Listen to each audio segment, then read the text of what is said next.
What's up? What's up? What's up, everybody? And welcome back to TDPHINSTALK, home of the real Miami Dolphin fans.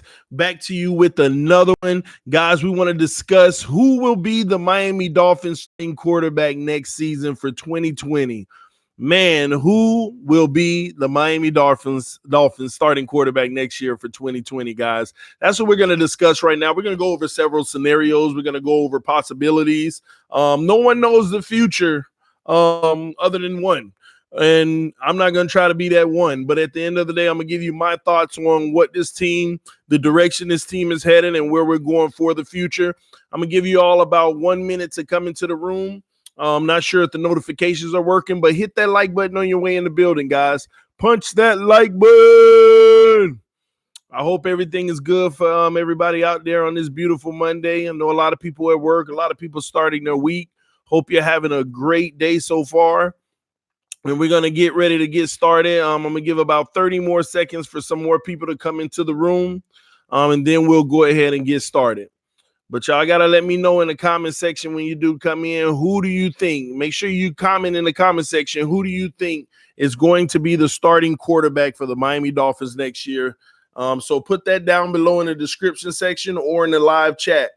So I'll know what you all are thinking.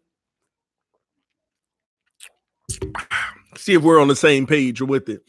But without further ado, let me go ahead and dive in. I want to discuss this, guys. So everyone knows already the Miami Dolphins, we're at a point in the road where, man, what are we doing? What are we going to be doing? You know, at the end of the day, our number one question is finding the franchise quarterback. How are we going to find that franchise quarterback? Some people believe that we already have them on the roster. Some people believe that we're going to draft them this year. Some people even believe we're going to draft them next year. But time will tell. What's up with you, Deshaun Wilson? I see you the first one in the comment section. Jeff Premont. Hi, TD, listening while working. That's what's up, Jeff. Hopefully I give you a good show while you're working, man. But some people really do feel like we already got it. Some people feel like we're going to draft it. So let me just throw this out there now, okay? I'm going to throw out all the options, okay? Number one, Ryan Fitzpatrick. Number two, Josh Rosen. Number three, Tua Tagovailoa. Number four, Joe Burrow. Number five, Jordan Love. Number six, Justin Herbert. Number seven, free agent QB. Guys, this situation can go any direction. That's just the truth. What people have to also understand is the scenarios, the individuals that I just mentioned,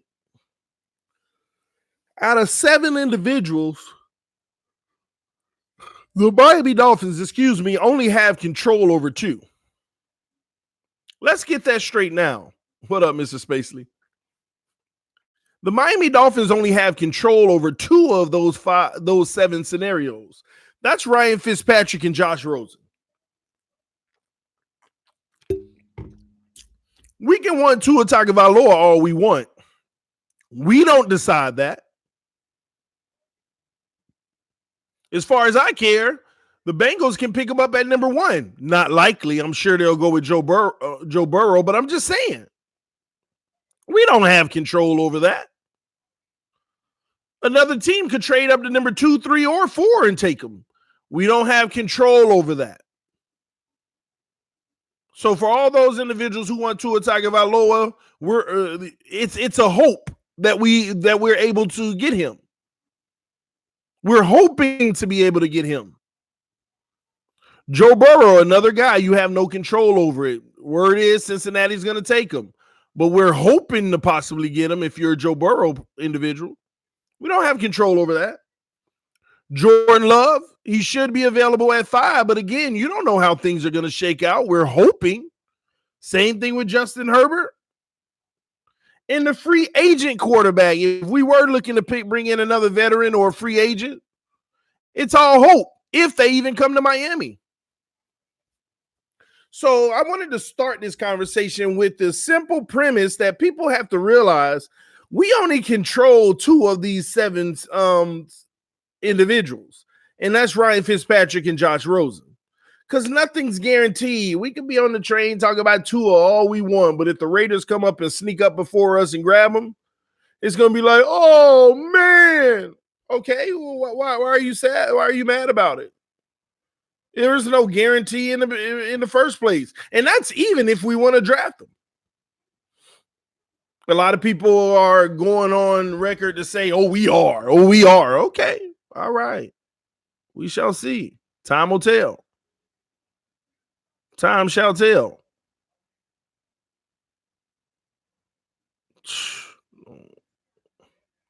Deshaun Wilson said, for the season that just ended, do you ever look at the 49ers defense and wonder how other fans don't want that for us?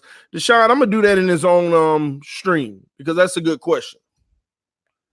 49ers defense. I'm writing that down because I'm going to do that on his own stream. 49ers defense. How do you not want that? Appreciate you, bro. But yeah, so this quarterback situation. So let's break down each player here. Let's start with Ryan Fitzpatrick. Team already on the record saying they love to have Fitzpatrick back. They're going to have him back. But that isn't even guaranteed based off of what we do in the draft. But the writing's been on the wall. Fitzpatrick wants to play and Miami wants him back. There is the strongest possibility is that we're going to have Ryan Fitzpatrick back. That is the strongest possibility above any of these other guys that I mentioned. Okay. Now, the thing with Ryan Fitzpatrick is no one believes he's a long-term solution. Now, I'm going to be honest with you. It's kind of so unfair to Ryan Fitzpatrick for everybody to already have the narrative that even though he had one of his best seasons last year as a pro, we don't see him as a long-term solution. And it's fair, though, because look at his age, number one. And number two, you know, some people are even noticing that he's fighting to throw that ball with his shoulder and everything. So we already, and I'm one of those individuals, we already know Ryan Fitzpatrick isn't long-term solution. So at the best case scenario, he's 1 or 2 more years. And I would say 1. I would say 1 with a very strong confidence. 2, I'd be like, now you're pushing it. You're really pushing it. He's 38. What's to talk about? It's plenty to talk about because he may very well be the quarterback next year. That's all that matters. You know, the topic of this video, who's going to be our starting quarterback next year? So regardless of him being 38, what's to talk about? The fact that he might be our starting quarterback next year. That's all to talk about. And Deshaun said, TD, do you think we could have Fitzpatrick as an assistant QB coach? And that's a great question to segue into while we talk about Fitzpatrick. I actually want Fitzpatrick on this roster next year, and I want him to start segueing into possibly his second career of coaching, maybe, if he's interested, because the reports were, and inside reports, and this is from a very reliable source, inside reports were that Josh Rosen himself got no development from O'Shea last year. O'Shea just said, this is what I need you to do. Go do it. No development whatsoever. They had to actually bring an outside guy to work with Josh. The organization invested money last year on an outside guy to come in and work with Josh right whenever they sat him on the bench. When he got his shot and they sat him on the bench, they actually hired an outside guy to come in and work with Josh Rosen. Now, we're going to talk about Josh Rosen in a second in that regard, but that says a lot. But Josh Rosen actually has told sources, very reliable sources, that the only person that actually helped him develop and grow was Ryan Fitzpatrick.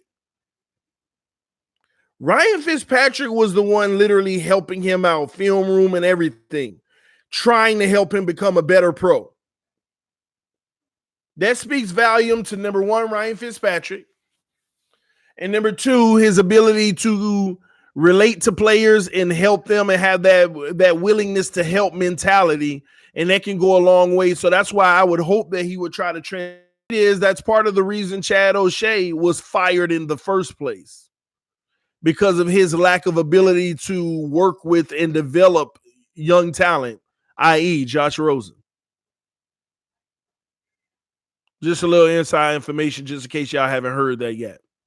Okay? That's a huge part of that. So I would hope Ryan Fitzpatrick would be here another year and fall into that scenario. Now in all of these scenarios, we're going to talk about Ryan Fitzpatrick and how he fits in with each of these players that we name. Okay? So we're going to get off of Ryan Fitzpatrick because his name is going to be brought up in every single scenario on here, because he is the one person that I believe will be on this roster next year at the quarterback position. All right. And if he does start, it's still an exciting time for the Miami Dolphin fans, because you got a quarterback who's reliable enough, who can win games, and with an improved offensive line, an improved run game, and these receivers getting a little more polished. Look out, ladies and gentlemen. Ryan Fitzpatrick might show us a playoff appearance. That's a fact. That's how I see it. And somebody just asked the question, can Fitz bring us to the playoffs next season? Yes. Yes, he can. Yes, he can. It's just now he can't do it alone, like no QB can. But we got to fix up that running game, and the defense killed us early in the season. We got to fix the running game, and the defense killed us early on, okay? Now let's move forward for a second here. Josh Rosen. I think he's the biggest elephant in the room. The biggest conversation that needs to be had. Because a lot of people just brush him off. Mainly the Tua-neers. Y'all know I call the Tua apologists or Tua lovers the Tua-neers. They brush Josh Rosen off. They want to see him gone so bad because they cannot stand a reality of even giving Josh Rosen an opportunity. And I don't think I'm wrong for saying that. Those individuals, I'm sitting here speaking for them, they do not want Josh Rosen to even get an opportunity. They feel like it'll be a waste of time and it'll be taken away from the real future quarterback. But Josh Rosen is going to get an opportunity. That's something they can't change. They don't have to like it, but they can't change the fact that the kid will get an opportunity. He will be in camp this year. He will be battling and competing with Ryan Fitzpatrick and whoever else there is at the quarterback position, whether it is Tua Tagovailoa, whether it's Joe Burrow, whether it's Jordan Love, Justin Herbert, or a free agent quarterback. He will be competing. Now, some people are so sure that Josh Rosen is just terrible and he's not going to be the answer. They don't even care if he competes. It's just going to go out and prove itself anyway. Kind of how they did Tannehill. I don't care that he's starting for Tennessee this week in week 8 or whatever week it was. He's going to suck anyway. But one thing they would dread, and here's the sad part about some Dolphin fans. If Rosen gets that opportunity and he competes and he starts balling out just like Tannehill did, see, it doesn't matter how it happens, ladies and gentlemen. It doesn't matter how it happens. Tannehill had a phenomenal season and they still criticize him. They say, oh, it was only because of Derrick Henry in that run game. So imagine the Miami Dolphins getting a workhorse running back that's actually extending drives and putting up points, and Josh Rosen's behind center to benefit from that. Oh, they don't want to see that happen.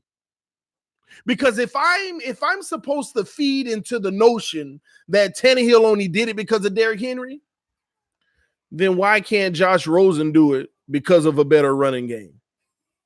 Just curious. I want that to sink in your head for 30 seconds. One moment. it up. Stop that.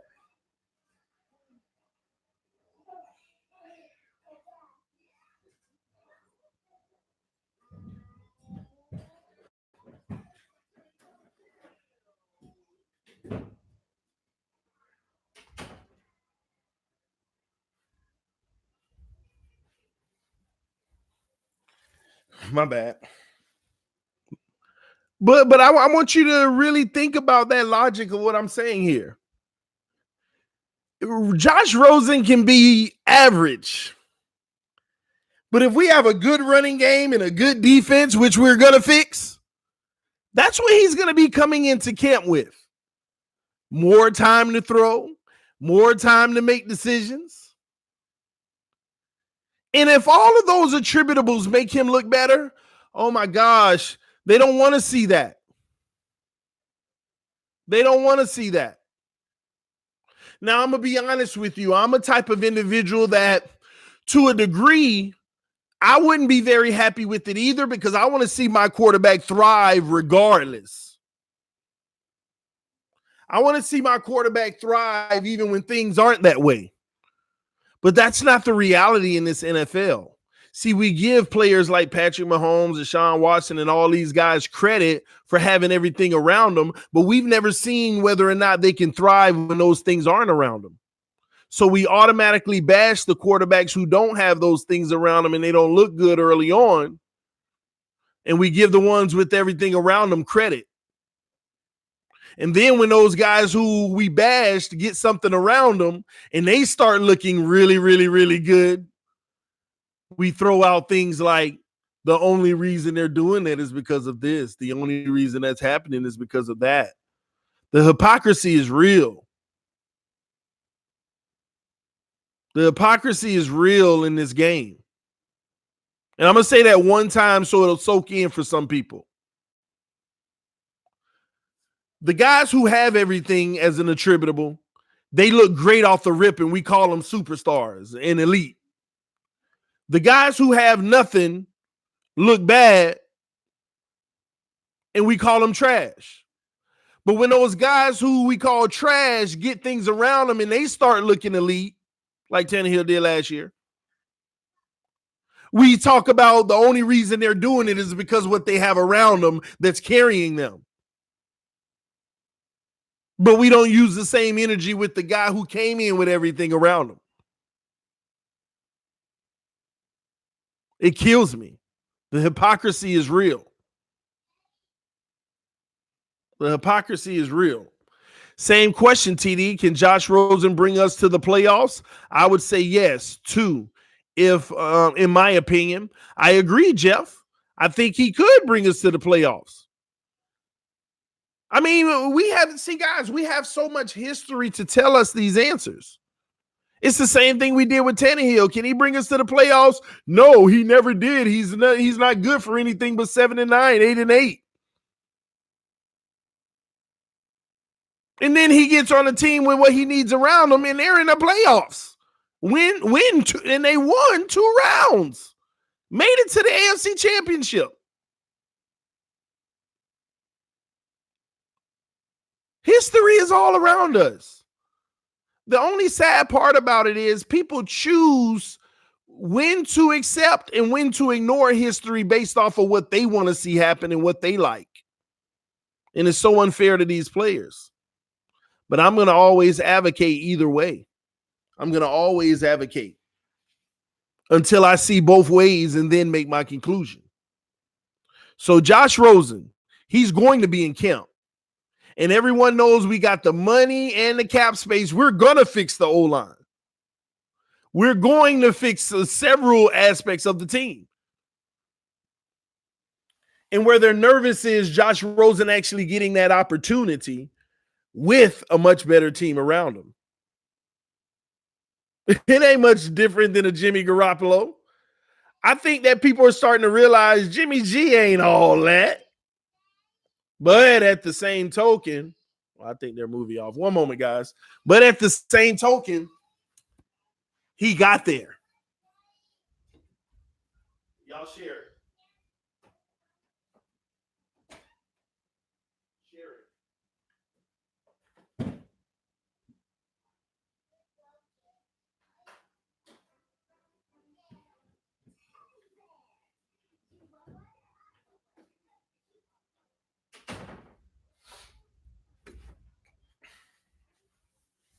how bad that movie, y'all. So, Jimmy G, Ben wasn't all that. I'm just saying, everybody spoke him up, talked him up about, oh, he's this, he's that. But the funny part is, if he's not all that, but he's still good enough to go to a Super Bowl. He's good enough to go to a Super Bowl. The only problem that the 49ers have is you paid someone who's just good enough money. You should have been able to save some money on Jimmy G, at least $6 million a year based off of his salary. Jimmy G is a $23-24 million a year guy. 22 maybe. But you gave him a little more than that.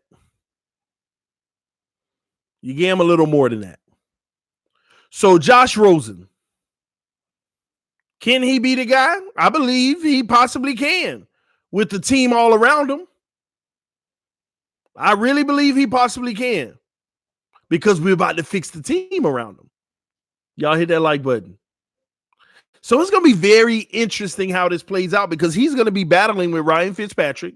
And y'all have to understand, him battling with Ryan Fitzpatrick isn't really a true battle. It's not a case of you got to beat out Ryan Fitzpatrick. It's a case of you just got to prove that you can handle it. Like, y'all have to understand, Rosen doesn't have to be better than Ryan Fitzpatrick to win the job. He just has to show that he can be the captain of the ship. That's all he has to do. Nobody's asking him to extend plays with his legs like Fitzpatrick. But make some timely plays, make some big throws. Let us feel good about the decision we make of starting you at the quarterback position. So the real question this offseason is going to be, is Josh Rosen going to take hold and take control of the reins? And people, like I said, there's going to be a lot of people, bro, we already know he's trash, this and that. I don't listen to those people because they're the same people who said what they said about Tannehill. And he punched him in the face this year. Oh, they hated him. Ooh, he proved so many people wrong this year, and they hated it. But those same people are having the same narrative about Rosen because they don't want to acknowledge the circumstance he's been in his career. They don't want to acknowledge all the coordinators. They don't want to acknowledge nobody blocked last year. They don't want to acknowledge the drop balls. All they want to acknowledge is the fact that he had timing issues and he made bad decisions last year in the limited time that he had with the bad line. That's all they want to acknowledge. So if the narrative is against him, all they want to talk about are the negatives. They don't want to give any props whatsoever. Well, you got to have props to give to want to give them. No, you're just being blinded. They won't even out of their own mouth say this kid dropped some teardrop passes in last year. Unfortunately, they were dropped. They don't even want to say that. But what I need people to understand is I'm going to be honest. I am not a Josh Rosen advocate. I really am. I really am not. That's the truth. TD is not a Josh Rosen advocate. But I'm also someone who isn't going to sit here and be unfair to him.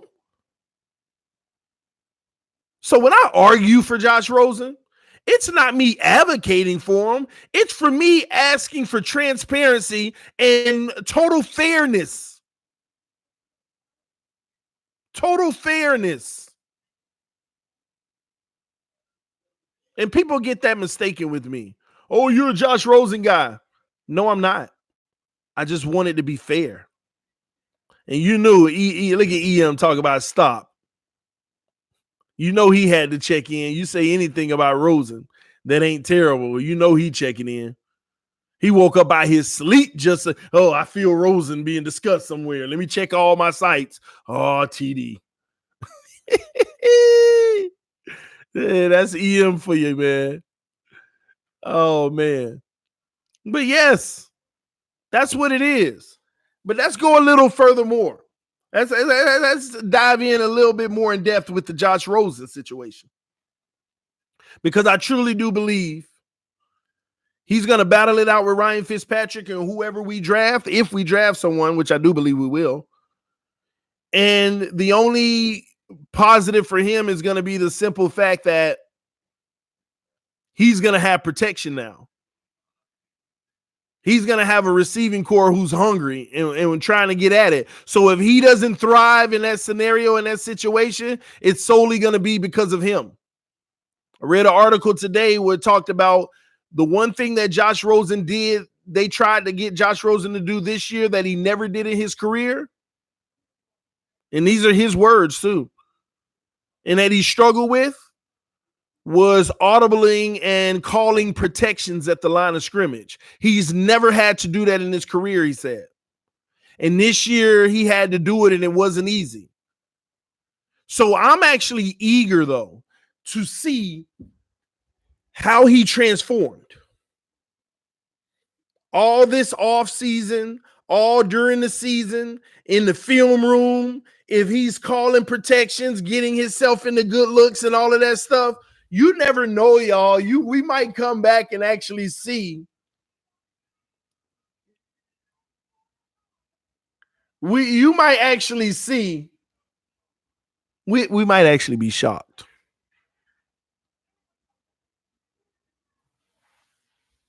We might actually be shocked.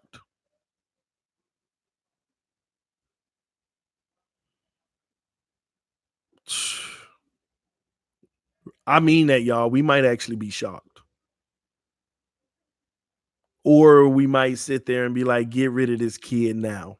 Because I'm going to tell you now, TDPHINSTALK, at the camp, if this kid is I'm going to grade, listen, he only has a grade of what he does in camp. I am grading him off of camp. If he gets the starting job, obviously he proved that he passed the test. But if he doesn't, I am grading him off of camp. If I say that, if I feel like this kid had a phenomenal camp and you see the progression and you see the growth, then I would actually become an advocate of Josh Rosen.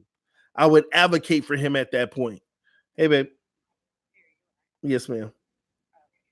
You good? All right. I would advocate for him at that point. But if he doesn't show up in camp and he looks the same or he looks slightly better, that ain't good enough for me. That ain't good enough for me. If he looks slightly better, it ain't good enough for me. That ain't good enough. He has to go all in. That's what a starting quarterback looks like. That's what it has to be. That's what it has to be. And anybody who's advocating for Rosen, you should expect nothing less. We are in a critical moment in our franchise where we can't fall in love with a guy and just keep hoping he gets better. He has to come in this offseason, prove to everybody, this is my job. I don't care who y'all drafted. I don't care who's already here as a bridge. It's my time. If he can't prove that, he got to go. I mean, at that price, he got to be a backup until he has to go. But that's what it is. That's going to be what it is, man. But one thing that tells me, that's why I don't listen to EM and all of them about this Rosen situation, they still believe in Rosen. Why would you play the kid, bench the kid, and then go hire an independent person, a specialist to come in and work with him? Because O'Shea couldn't. O'Shea didn't know how to, in other words. Why would you go spend resources and money to bring in an independent individual just for Rosen? And then continue to say you see the progression in practice. You see his improvement. You like what you see. You like where he is. He's going to get every opportunity. He's going to get a fair shot. He's going to be in camp. What is EM talking about? How did that work out? We don't know. We're going to find out in camp, bro. As soon as they bench Josh Rosen, he wasn't coming back on that field this year. I don't care if he beat Fitzpatrick out in practice. He wasn't going to come back on the field this year.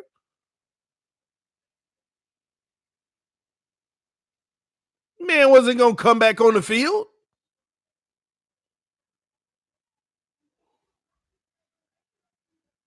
So we're going to find out this offseason what that personal, what bringing in someone to work with him independently did for him.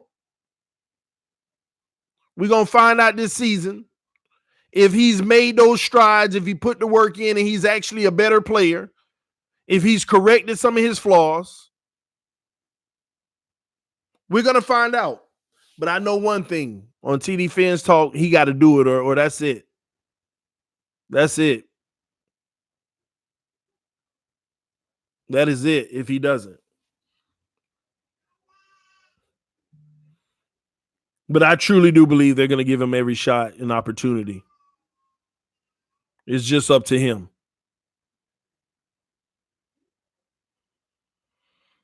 EM, slow down, bro. It's been confirmed, bro. I'm going to tell you that now. It's been confirmed. Trust me. By you saying it hasn't been confirmed just means you just don't know that. It is. Shout out to Quint Riddle with the donation. He says some people are going to be mad when we don't draft the QB. Man. Listen, Quint, if we don't draft the QB, it ain't that people are going to be mad. Oh, my. People are going to be boycotting, man. I do you one better. You know the worst scenario is if Tua's on the board and we still don't draft the QB. Let me sip some water on that.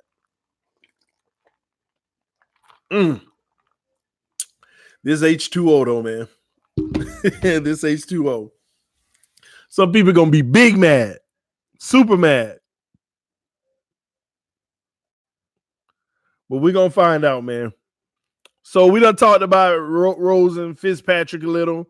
Now let's talk about Tua Tagovailoa. Let's go in the world of that we are going to draft. Tua Tagovailoa. Potential of being our starting quarterback. Now at the end of this show, I'm going to tell you what I think is going to happen overall, period, next year. But we're going down the different scenarios one by one. Now we're on to Tua Tagovailoa. There's a scenario where people say that we're moving up in the draft to get Tua Tagovailoa. There's a scenario in the draft that we stay put at 5 and we grab Tua Tagovailoa. And there is a scenario that we just pass up on Tua Tagovailoa. This is the most puzzling player of every player that I am going to name. Because he's the most sought after by our fan base. Everybody wants Tua Tagovailoa. Shout out to Mark Pink 13 with the donation. He said, you need a Josh Rosen poster behind you. Hey, I ain't putting no Rosen up unless he proves that he needs to be put up. Rosen needs to ball out. I love to replace that poster with Josh Rosen, but he got to earn that. He got to earn that. But I feel you, homie. I feel you. But he got to earn it, man. All right?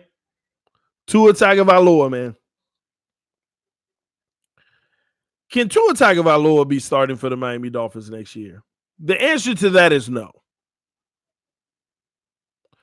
That doesn't mean we wouldn't draft him.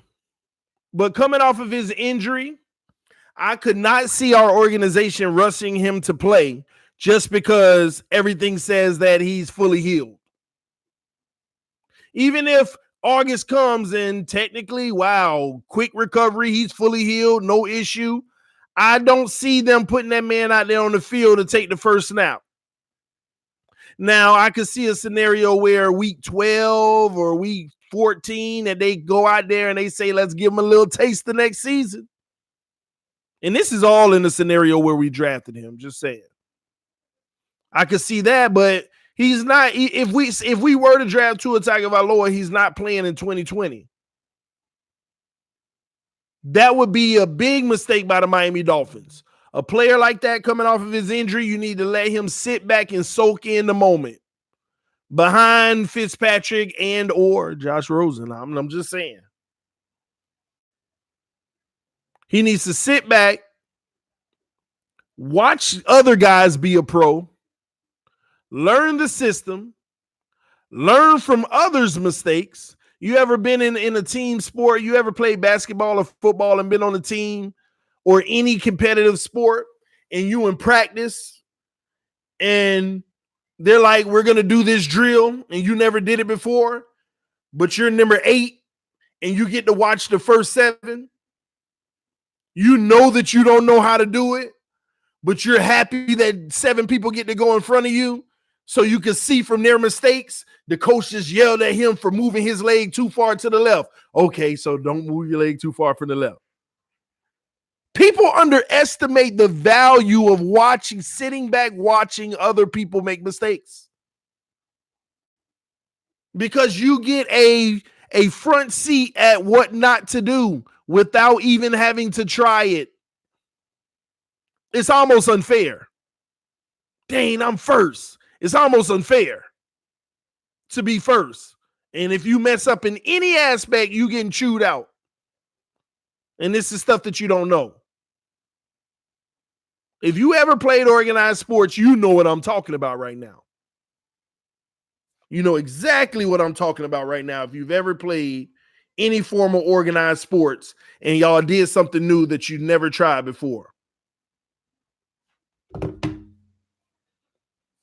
That's what we have to do for whatever quarterback we were to bring in my opinion. You sit them, let them learn, let them see how this thing works, the flow of the NFL. You give them a few first team reps in practice, maybe on Wednesday every week, and then give the starter all the rest. And you continue to feel them out.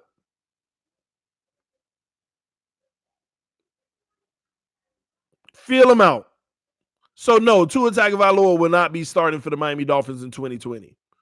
And in the best scenario, week 13 or something, just to say, hey, we want to give y'all a little teaser of what to expect next year. And that's dangerous because you don't want that teaser to be terrible. Ooh. You don't want, and that's only in a losing scenario. That's only in a losing scenario. Or a major late season injury.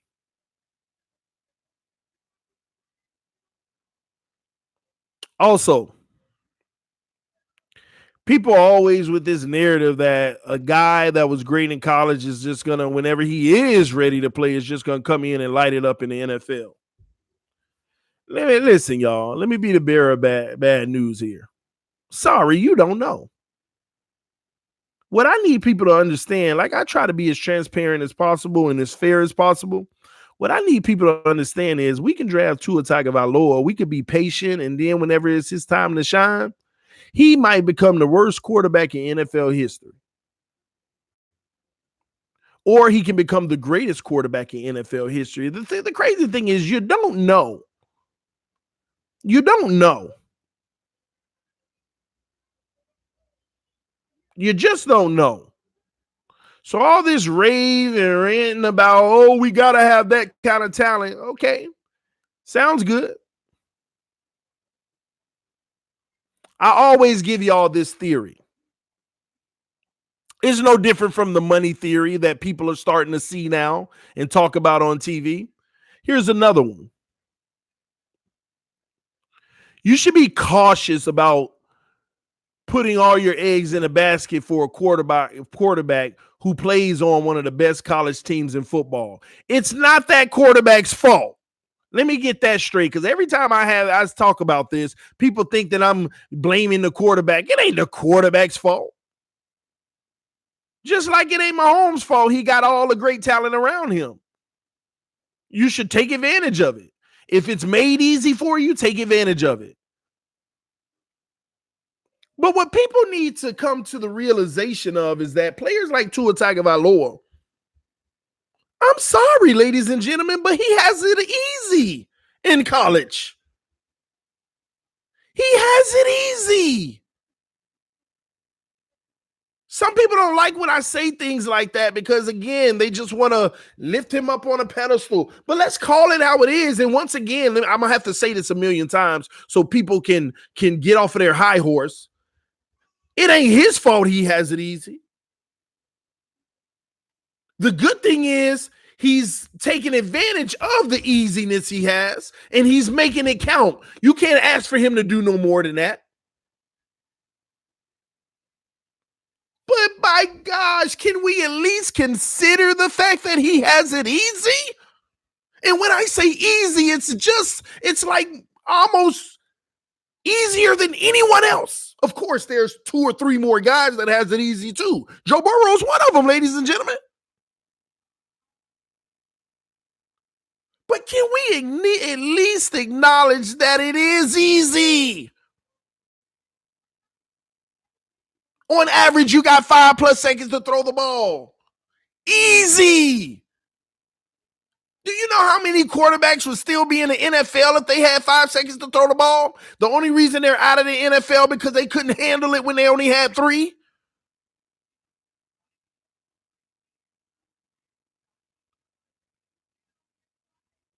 Easy.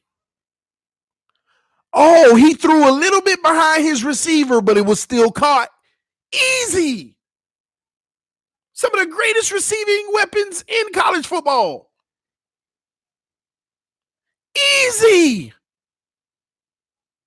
So not only does he have time to throw,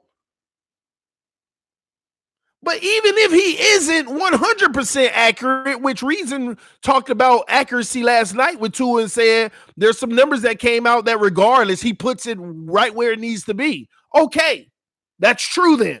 If those numbers Reason gave us last night are true, then okay, he's very accurate.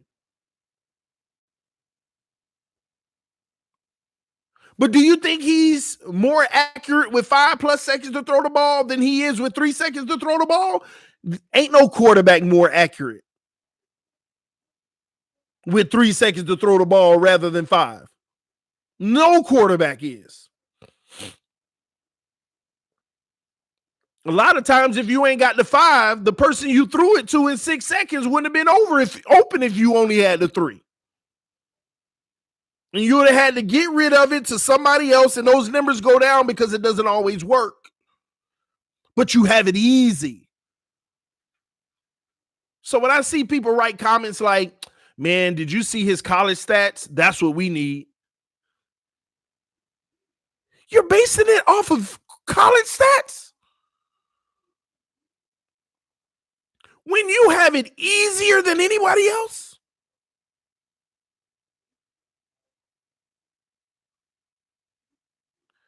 EM Dolphins fan said that's anyone, TD. I agree, homie. That's my point. That's what I try to say, EM. That can happen. That's anyone. But let me get back to reality. Let me help y'all understand this again. And it's not ridiculous, EM, because you only want to acknowledge one side to this argument. The only side you want to acknowledge is that's anyone. I agree. And that's what I've been trying to tell you, that you put anybody in that position, they're going to look good. And they may not look as good as Tua. Maybe. I don't know, though, because we don't have that scenario. But we cannot sit here and say they won't look good. You give any quarterback 5 seconds to throw the ball. Any quarterback at least average. Of course, now we know there are some bums that can't even, I mean, you ain't got to have a D-line and they suck.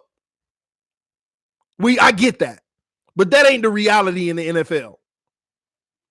You take an NFL quarterback and give him 5 seconds to throw the ball every time, it is the highest probability of completion.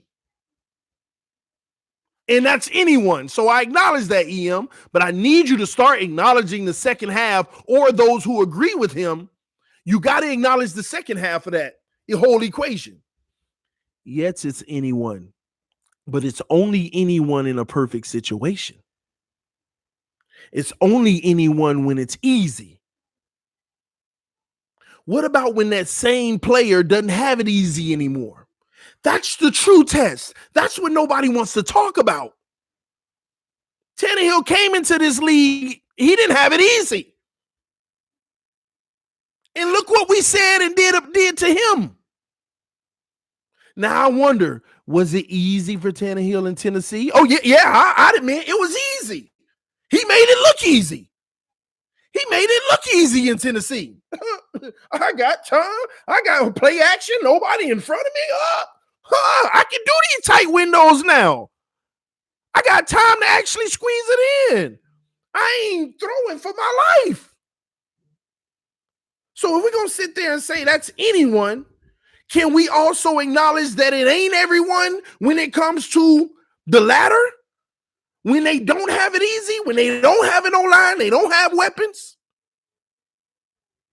When they don't have the weapons, was the LSU game easy? No, it wasn't easy. But that's what scares me about Tua. When he don't have the easy game. Didn't the man throw an interception? 2 maybe, I don't know. Didn't he have a pick? Didn't he fumble?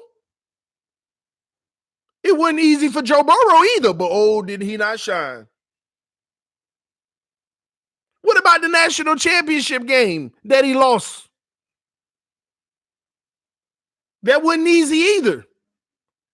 And he was a big reason why they lost. His turnovers. So we want to acknowledge all the accolades and all the greatness he does against easiness. We want to stop EM, talk about 1 pick and 4 TDs. Add the fumble, and don't sit here and act like them TDs would 2 of them TDs weren't late in the game in crunch time when it was already too late. See, people kill me with that. Bro, he had 500 yards and 4 touchdowns, but they lost because he was the only one that turned the ball over. See, they don't care about that. They want to talk about he had 500 yards and 4 touchdowns. Yeah, but he was also a reason why they lost with an interception and a fumble. You take that interception and that fumble away, that team might have been in the national championship. Tell me I'm wrong. He had 2 touchdowns dropped. Okay, he had 2 touchdowns dropped. Oh, so that impacts you when the receiver's dropping the ball now. Now you want to acknowledge that. See, you want to only acknowledge drops when it builds your guy up more. But when somebody talk about Rosen wide receivers drop balls, oh, yeah, whatever. No, it don't work that way. That's why I'm always give you that heat, EM. You just advocating. I ain't saying nothing wrong with the kid, Tua. All I'm saying to you is we get so enamored about how easy it is. And then whenever he play a tough team and still put up great numbers according to you, right? But he has the crucial turnovers that cause them to lose. So I'm just curious, for those of you who want to sit here and advocate for Tua in those big games that they lose, is he not a part of the reason that they lose?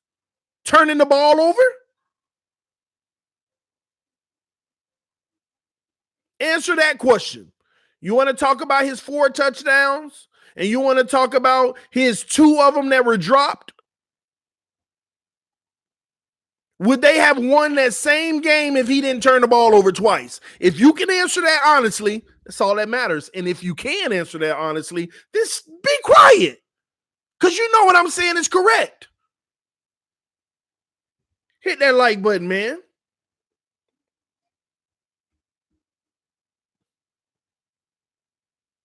So once again,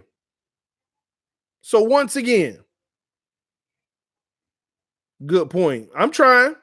He is, but also he's also won big games because of himself. What big games? The man probably only won 2 big college games in his whole career.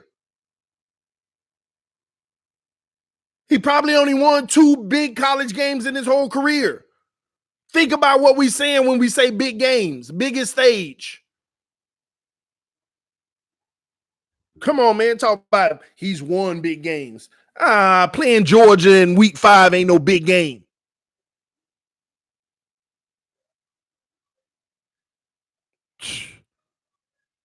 Facts, TD. Y'all can learn some real football here. Welcome to TD Fans Talk. Appreciate you, Miami Vice Productions.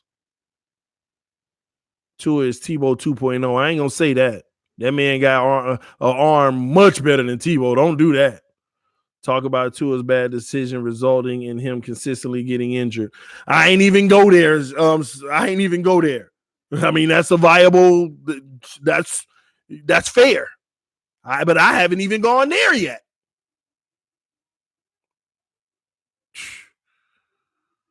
Man, you're saying it in ways that you're incorrect, but still sneaky using words to protect yourself, TD. Pete, you got to elaborate on that. You got to literally spell out how I'm saying it in ways where I'm incorrect, but saying certain words to protect myself. No. It's called truth, Pete. It's called truth. Because believe it or not, y'all, I know what Pete meant when he said that. It's called truth, Pete. It's called objectivity. It's called, I can't sit here and dog the kid. I can't sit here and all put blame on him for his situation. What some of y'all want me to do is go all in or all out. You want me to say, Tua's trash. He ain't got a good arm. He makes bad decisions. We shouldn't draft him. There ain't nothing good about him. You either want me to do that or you want me to, Tua's great. We need to draft him. Forget all the little stuff. He's going to be great. That's what you want me to do. That's kind of what Pete is saying. But since I don't do that, and I'm being objective by saying, I recognize the kid's talent. He's great. But I have concerns. Oh, TD, you're trying to cover yourself. You're saying he's great, but you got concerns. But then you say, oh, you don't like this about Tua, but you recognize he's great at this. Oh, you're trying to cover yourself. That's what Pete is trying to say. But that's just objectivity. That's truth. That's reality. That's what it is. Tua Tagovailoa is surrounded by great talent, and the college game was easy. Easy. That is a fact. If we're debating that, then that's a different story. But I don't think anybody can really debate that because that is a fact. But it's not his fault he had it easy, so we can't attack him for having it easy.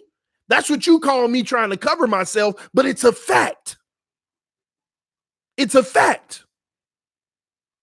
And then we go on to say all those games he played are easy, and then the few big games, he made the mistakes that cost him the game. He did the turnovers. Oh, you're recognizing his talent, but you're criticizing those games. They're facts. They're facts. What am I supposed to do with that? I can't go further one way or the other just because to make him look better or make him look worse. I'm just delivering facts. Would they not have beat LSU if he didn't fumble in the red zone, if he didn't throw that pick on the positive side of the field? Would they not have beat LSU? And on those same turnovers LSU scored? Would they not have beat LSU? Y'all let me know in the comment section.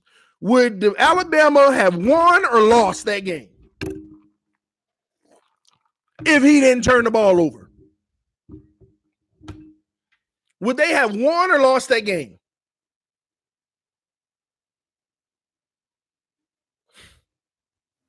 So at the end of the day, man, we all know the answer to that. Probably would have won. I'm sure they would have. LSU scored on both of those. LSU scored on both of those turnovers. Shout out to Timothy Ingram. Thank you so much for your service. Say he's been in the U.S. Army for 20 years now. We salute you, brother. That's all I'm saying. National championship game against Clemson. What happened in that game? Take away all them sacks Tua took holding on to the ball because he's so used to 6 seconds and they only gave him 4 and 3. Take away the interceptions and stuff that he had. Would they have had a better chance in those games? That's all I'm saying. These are facts. These are facts. They would have won if they caught those drops, TD. Maybe. You see how that works? If Jerry Jeudy and those guys would have caught those drops, they might have won. They still would have had to overcome them 2 turnovers, though. They still would have had to overcome those 2 turnovers. So maybe if they would have caught those drop balls, they would have been able to overcome those turnovers. So the receiving core has a lot to do with that loss as well, dropping 2 touchdowns. All I'm saying is, can we give Tua Tagovailoa some of the blame for losing that game? Can we give him some? See, some of y'all want to go without giving him any. That's y'all problem. You're not objective. You're not objective when we talking about football. You got your guy and you're going to fight for him no matter what. Can we say Tua Tagovailoa, some of y'all who arguing with me, try it real quick in the comment section. Tua Tagovailoa is a part of the reason they lost that game. And if it makes you feel better, the wide receivers are also part of the reason they lost that game. Try it real quick, some of y'all. Some of y'all should try it real quick. It's probably burning your fingers to even come close to typing it. Oh, no, I just can't. I can't never put him in as being a reason for anything bad. You see, that's how I feel some of y'all act. So when I start talking about this stuff, you thinking I'm jumping on the kid. You thinking that I'm just hating. These are facts. But you want to ignore them because you just want the guy, because you're enamored about his college stats. You love his arm. You love his arm. You love his college stats. You love everything about him. You love the leader he is. And all of those things are good. Nothing's wrong with that. Nothing's wrong with that. But I look at the full picture. I look at the full picture.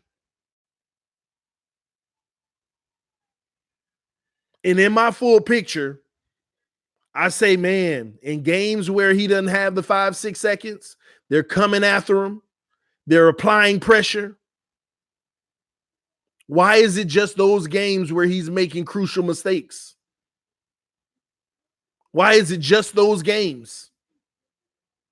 Because that's the NFL game.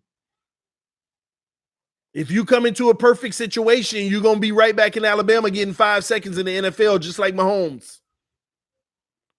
But half the teams in this league, and usually the ones that's drafting early to pick you up, don't have that. But Miami will, y'all. We're going to have protection for Tua. We're going to have, if we draft Tua, we're going to have, he's going to be able to come into a situation where it's easy. I mean, we still got to do what we got to do this offseason. We got to fix that line. We got the receivers for him. We got to fix that line. We got to create a better run game. But he's going to come into a situation, if we do that, where it's easy. So I'm all good for that. And you don't have an issue with that until it's a money situation where you pay him a certain amount of money and now you're paying him to be able to handle the lack of ease. That's what I be trying to explain to y'all. When we talk about giving the quarterback money, I really don't. I mean, you want to give him the money, you give him the money. But what you're doing when you give him the big money is saying, I'm paying you to overcome the lack of ease now. You were getting paid pennies and we made it easy for you. Now I'm giving you money to overcome the fact that it's no longer going to be easy. It's not 5 seconds to throw the ball. It's 3 now. You got some good receivers, but they ain't as reliable as before.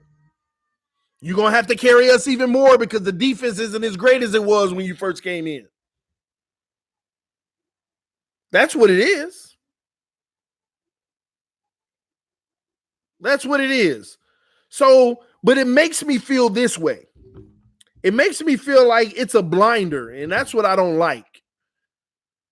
You get happy and enamored about a young quarterback in their first 4 years, and you feel like you got your franchise guy that's going to be there forever.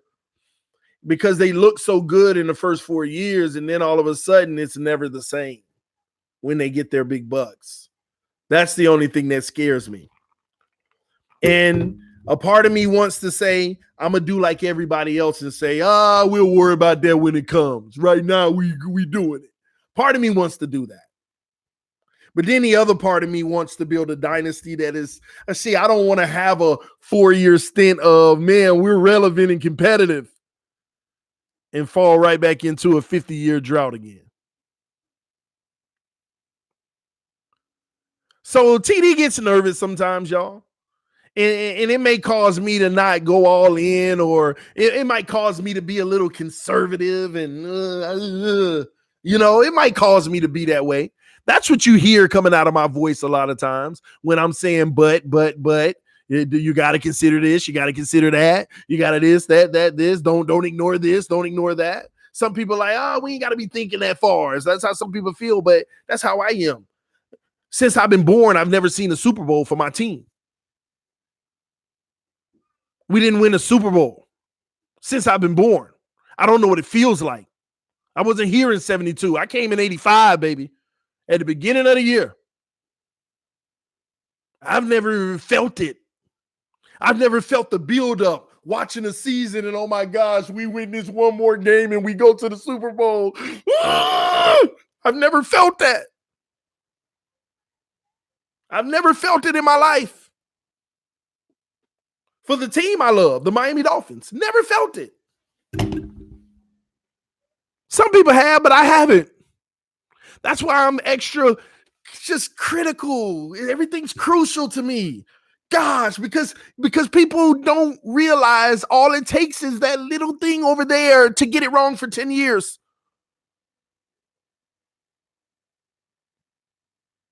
It was that one thing right there. It was the reason we lost for the last 5 years. And nobody's talking about it. All they're doing is talking about that.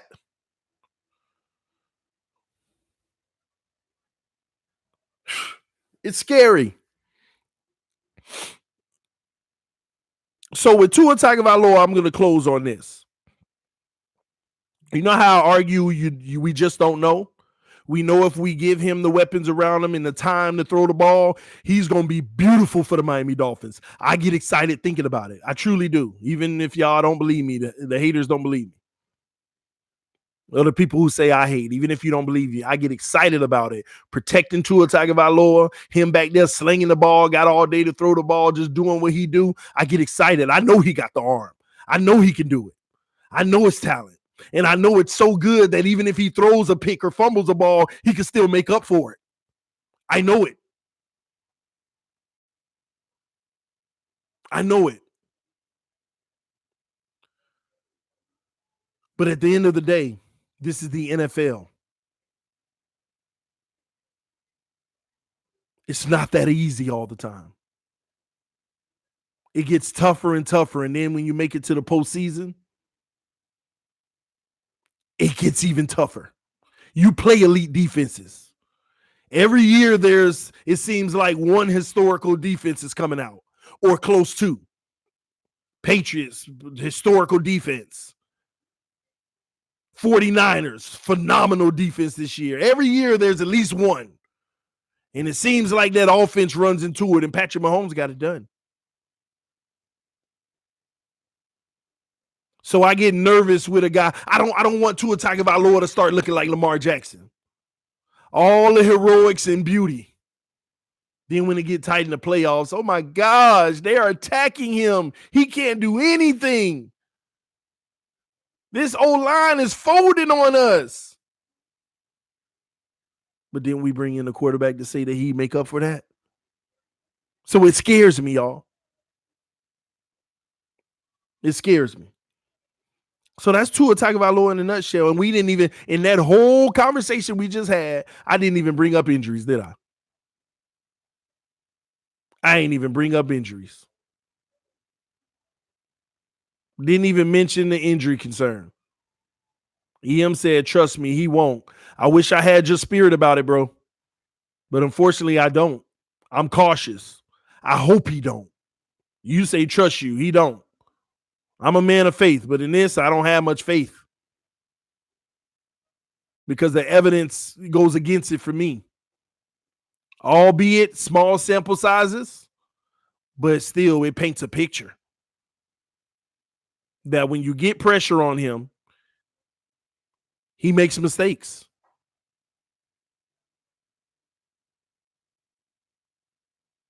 That's Tua Tagovailoa, y'all. But at the end of the day, to answer the question of the video, he will not be our starting quarterback next year because he's going to sit anyway and learn, which is very valuable in this league. And that's for any of these guys. But some of these guys may not have the luxury of sitting and learning. TD, you're scared. I get it. But which quarterback would you draft? I'm gonna tell you that at the end. I'm gonna tell you that. Let me make sure I write it down. Which QB would you draft? I'm gonna tell you at the end. Okay. Now, next quarterback, Joe Burrow. Not likely that we will be getting Joe Burrow because he's the number 1 overall pick. If we did get him, that means we'd be moving up to get him, or making a trade with the number 5 pick and sending Xavier Howard. I kind of like that. But anywho, not very likely. Joe Burrow starting for the Miami Dolphins next year. If Joe Burrow was starting for the Miami Dolphins next year, it would literally mean that we went for broke in our early round picks, at least. We went for broke. We gave up number 5. We possibly gave up another first. Hell, we possibly gave up X with that too.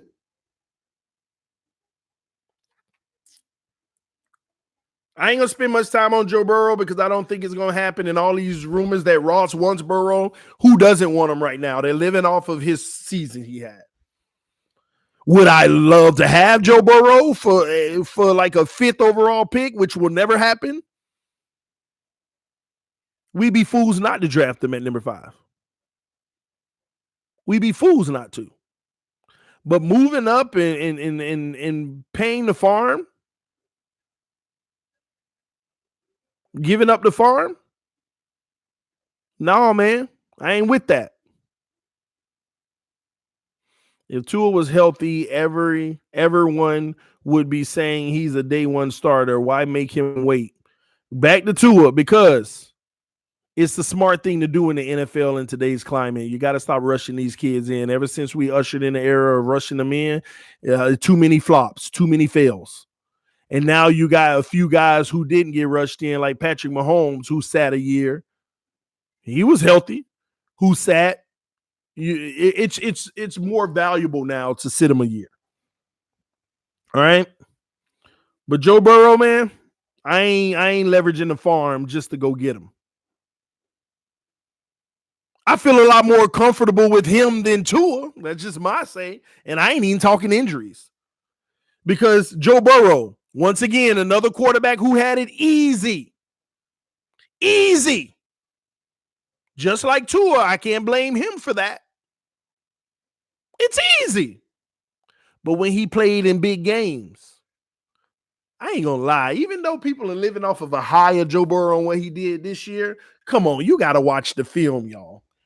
Did you watch that? I mean, the big games, this kid going up against LSU and the big dogs, who was it, Ohio State or Clemson? Well, yeah, man, this kid is back there in the pocket making throws between coverage, reading progressions, audibling at the line, the pressure only giving him 3 seconds, stepping up, moving over, taking off, stepping up, moving over, making a throw on the run.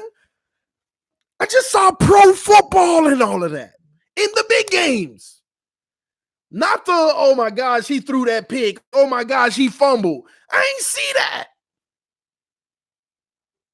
I'm not saying that he's pick free and fumble free. I'm just saying in the biggest games, and I promise you, I wasn't a Joe Burrow guy. I used to say, oh, Joe Burrow over Tua just to troll EM them. I'm not a Joe Burrow guy, but I promise you this year he sold me. I don't talk about him much because I don't see it as a reality. But what I saw him do on the field this year, It's easy for us to see. That's another thing EM and all of them are doing. Oh, they're living in the moment of this year. What are you supposed to live in? You're supposed to live in the moment of this year. You're supposed to say this is his most polished self coming out of college into the NFL. What is he entering in the NFL looking like? And that's what we got this year. So when people like, oh, they're only enamored, look at the year before. He didn't do this, he didn't do that. Who cares? He grew. He grew as a player. See, that's the thing. People want to talk about, oh, he didn't look like this the year before. And they want to let that be his legacy. They want that to be who he is. And he comes out and he balls out and none of that exists anymore. And now all of a sudden, oh, I mean, come on, man. He didn't do that the year before. He didn't do that the year before. Burrow had a historically great team. You know what? You're right, EM. He had a historically great team, but this is my point, y'all. On offense, he didn't wet the bed. It's easy for some people to say, well, that defense been carrying them and this and that. Oh, nobody. He did his part on offense all year. This ain't no case of defense is the one that's bailing them out. No, this man, you move down the field with ease all season. All season. So he can have a historically great team. Only thing in my scope of control is what he can control, and that's that offense. And he said historically great offensive line. Bro, once again, got all day to throw the ball just like Tua. I said that before when I first started talking about Burrow. Same situation, even if it was historic. But guess what? When they did pressure him in the biggest games, look how he handled it. He at the offensive line making pre-snap reads and pre-snap checks and audibles. You saw it on film. You watched it in the big games. Him back there in the shotgun, surveying the defense, coming up, communicating to the line, talking to the receivers. You saw that. You saw it. You saw when the pressure came anyway, how he slid out of it, how he moved. EM say he made mistakes. Everyone makes mistakes, but guess what? He looked more pro-ready than any quarterback in college football this year. Truth is, by far. Facts. That kid looked like he ready, man. He ready for that next level. He is definitely ready for the next level. All boxes checked, homie. All boxes checked. Every box checked. So all them rumors, with all those rumors that Ross wants him, I don't want to leverage the farm. But if they did, ain't no question if we ain't got our quarterback. We just still got to put the right pieces around him.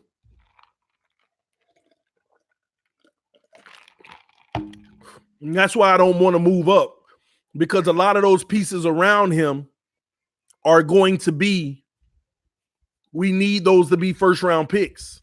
We need some of those to be high draft picks.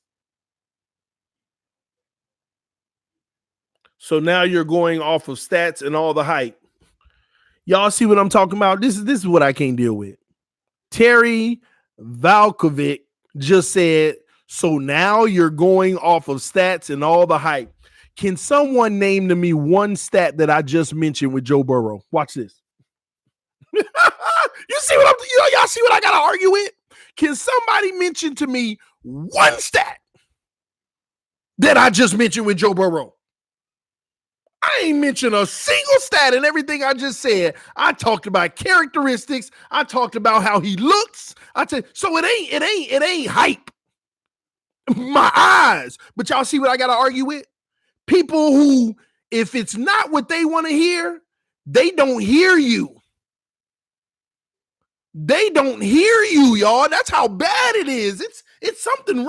I don't know if it's in the water people drinking. I don't know. But it's that bad. Somebody literally just put a comment said, so now you want to go off of stats.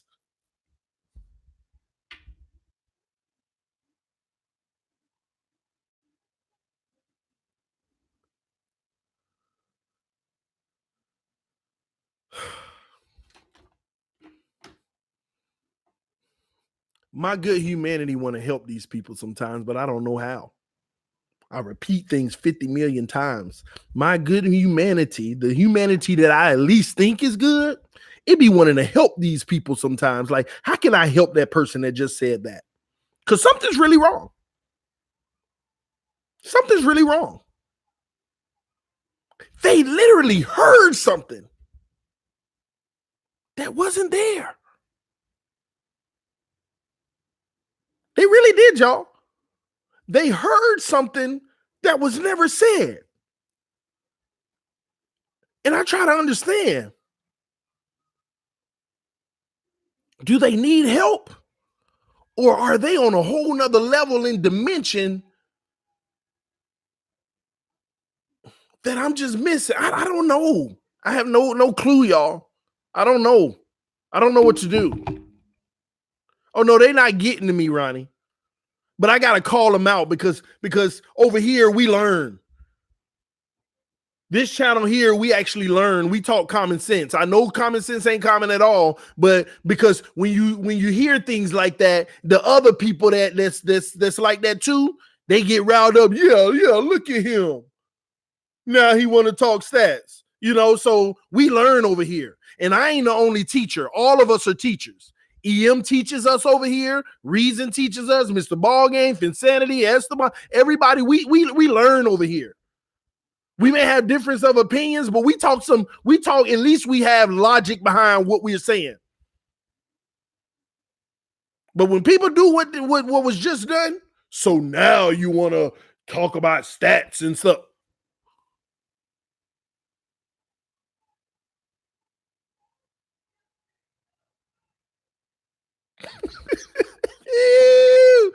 Oh boy.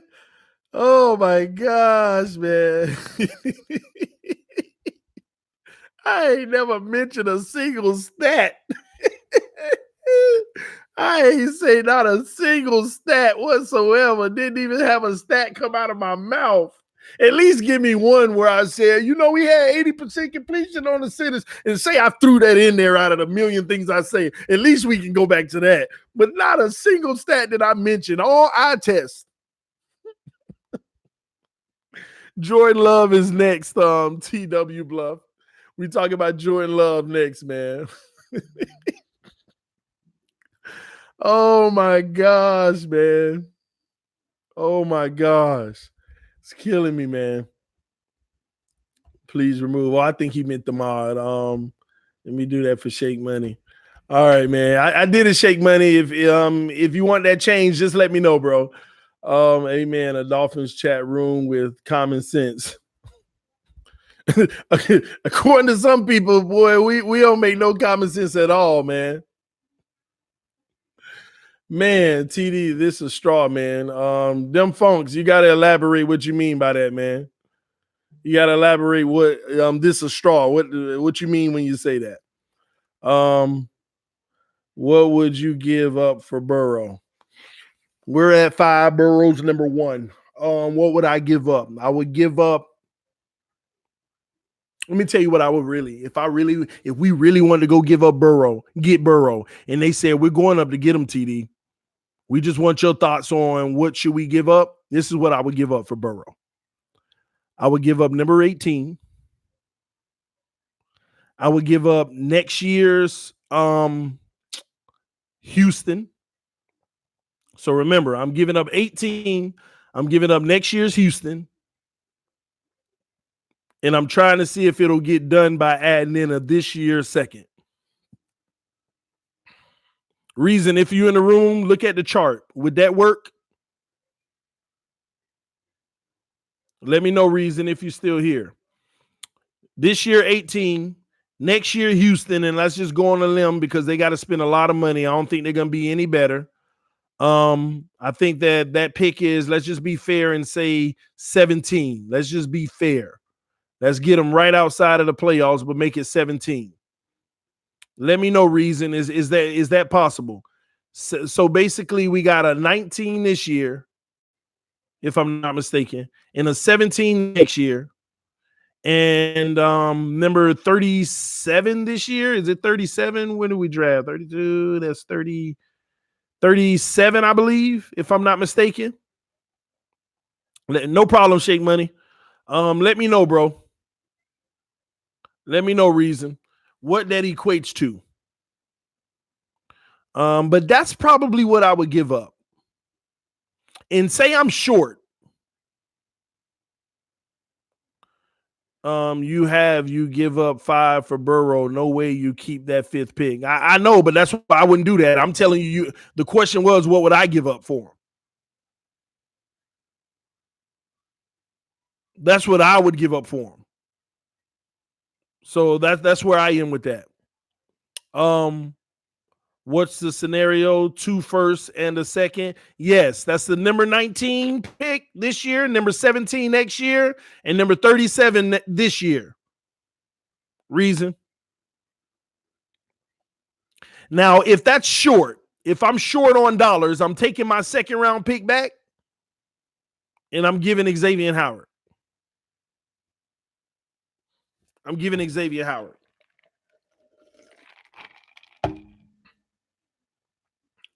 You say it's way too much? Huh. I wonder what you're going to think it is if we draft 2 and we miss on him and he flops. The 5th, X, and the 26th for the first pick. Listen, you got to actually give a little more than the value to move to number 1. That's what you have to understand. You got to give a little bit more value to, okay, Reason said it adds up to about 2380 TD, and the Cincy pick value at 3,000. See, what I just said wasn't even enough. We're still short. So what I would do in that case, God dog, we still short. I thought it was 2,800 to 3,000, but we're actually 2,300 to 3,000. Man, we're 620 points short.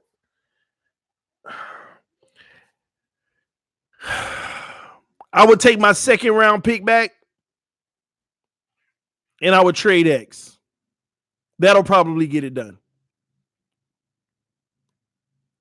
1st this year, 1st next year, and X. That'll give us the number 1 pick.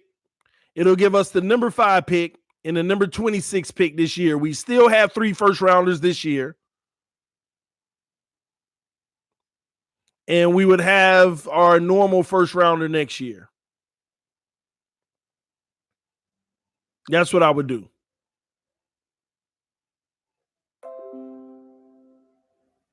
Appreciate it, Reason. 18th and 17th are worth 1850, and the 37th is about 530. Man, people don't understand how hard it is to move up to number 1 and what it costs. The cost. Y'all realize 3 first round picks in the mid rounds still ain't enough? It's probably coming up to about 2,900. Still ain't the 3,000 that first pick is valued at. 3 first round picks ain't even enough.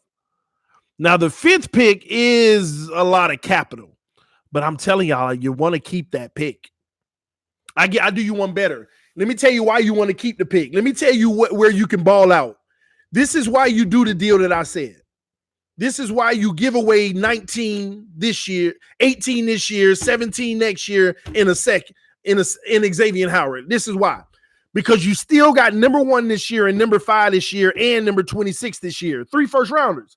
But you take number 5. That's where you trade with the Raiders. Okay? So now you got the first pick.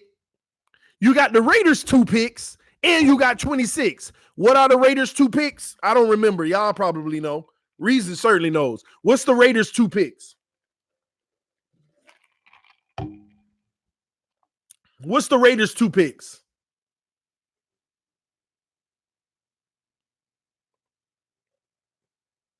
Somebody gonna answer it real soon. 12th and 19. So you got 1, 12, 19, and 26. And you in the perfect position to get whoever you want. You got 1, 12, 19, and 26. Only thing you've lost is Xavier Howard.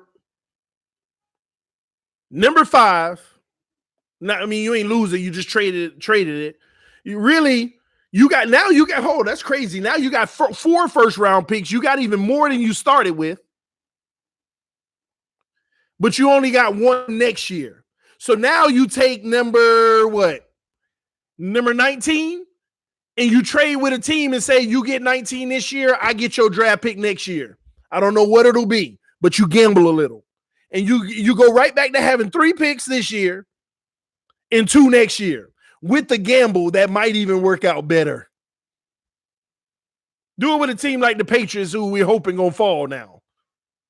Do it with a team that did well this year, but they might fall off next year, like the Buffalo Bills, because the Miami coming, baby. Miami's coming. I want y'all to think about that for a second.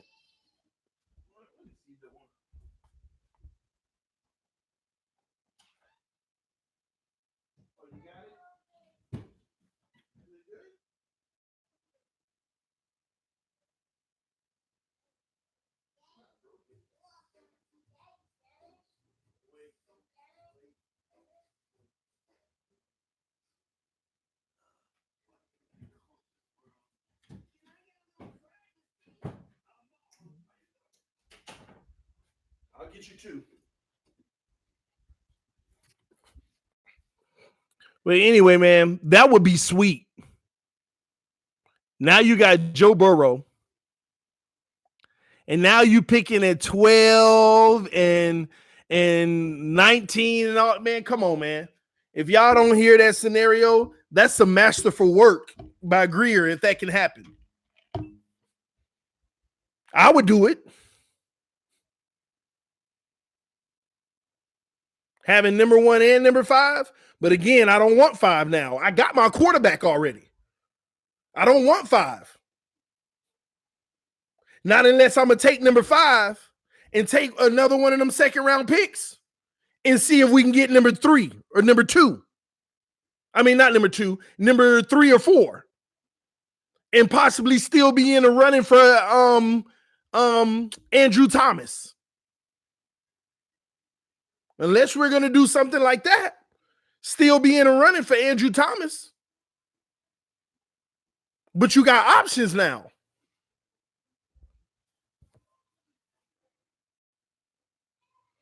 Reason spot on. He said, I mean, if you get a franchise quarterback and come out with another 3 firsts this year, that would be masterful. Bro, it's the same. Let's say you want Tua. Same scenario and cheaper now if you want to move the 3. But you got to be able to, don't use the number 5 pick to move up. Don't use number 5 to move up. Use them other ones. Use those other picks. Them other first-round picks.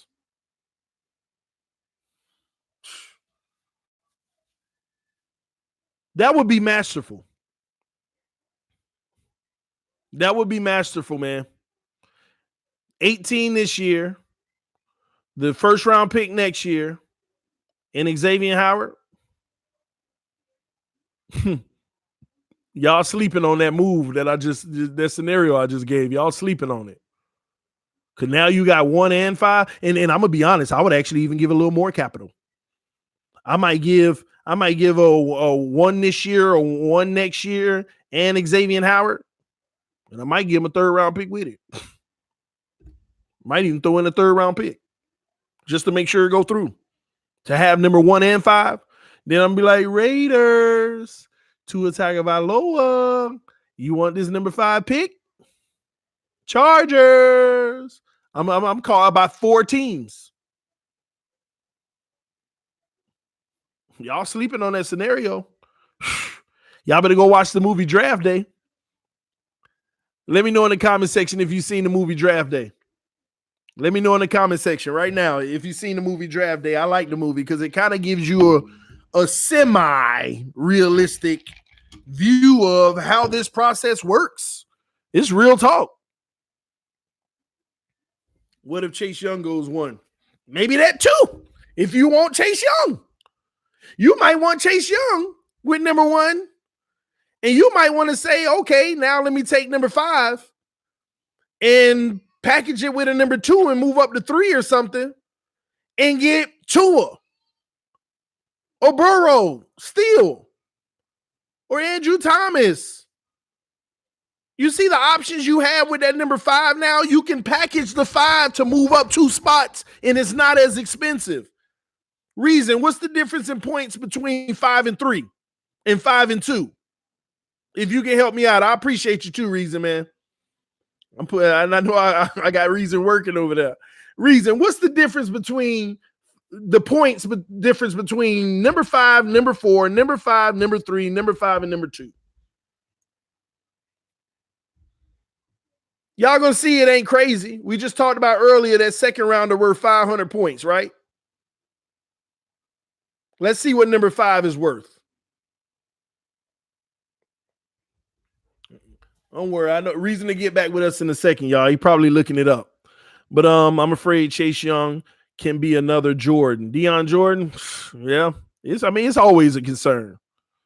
It's always a concern. I think 5 is 1,700. Then what's 4? That's what we got to talk about. You know what I mean? Then what's the number 4? What is 4 worth? But these are all opportunities, man. When you got this much capital, you can play games. You can get creative. You know, Reason said 5 is worth 17, 4 is worth 18. Woo! I'm getting excited. 3 is worth 22. Oh, there go the little jump. And 2 is worth 26. So the difference between 17 and 18 is only 100 points. What's that, Reason? A 4th round pick? What's 100 points? Where's 100 points? Is that a 3rd or a 4th round pick? That's 100 points. And if you want to move to number 3, you got to come up 400 points. That's a late second rounder or a mid second rounder. If you want to go to number 2, that's where you're going to pay because 900 points, that's you back in the first round again. 2 firsts. Reason said 99th pick is worth 104. 3rd round, late 3rd round. No, that's 4th round, early 4th. 96 is 3rd round and 97 is 4th round. So you mean to tell me I could take my number 5 pick and add a 4th to move up 100 points to number 4? But you'll give them a 3rd because you got to make it worth it for them. And it's only 1 spot. As long as you ain't going to take who they want, they'll do it. But the real one is number 3, y'all. The real spot you want to be is the number 3 overall pick. You turn that 5 to a number 3, and the price for that is going to be 2,200 versus 16. Wait, hold on. Let me make sure. 3 is worth 2,200 versus 17. So 500 points. Again, that's a second round pick. You take number 5 in the second round pick, now you're number 3. So what you think we can do with the number 1 and number 3 pick and still have the 26th pick later on? You still got the 26th pick. How did the Dolphins go from having number 5, number 18, and number 26 to having number 1, number 3, and number 26? And all they gave up technically was a next year first round and Xavier Howard. Y'all got to let me know. I'm just throwing out scenarios. Would you do it? Would you do it? Christopher said that's dreaming. It ain't dreaming. All it takes is one person to bite, and that's the Bengals. Hey, Bengals, we got the number 18 pick this year. We got our next year Pittsburgh pick. Not Pittsburgh. We got our next year Houston pick for you. and we have Xavier Howard for you and a second round pick we're going to throw in there. We're going to be over the cost. See, because Xavier Howard, y'all got to ask yourself, how much is Xavier Howard worth from a draft capital standpoint? I really don't know. I'm going to lean on some of y'all. If we were to trade Xavier Howard, what do you think we would get for him right now?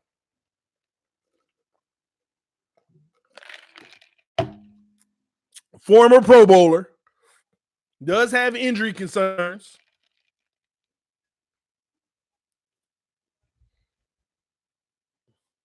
How much is he worth to y'all from a draft standpoint? You're giving too much credit to the Bengals. They don't make smart decisions. Well, maybe we can get over on them.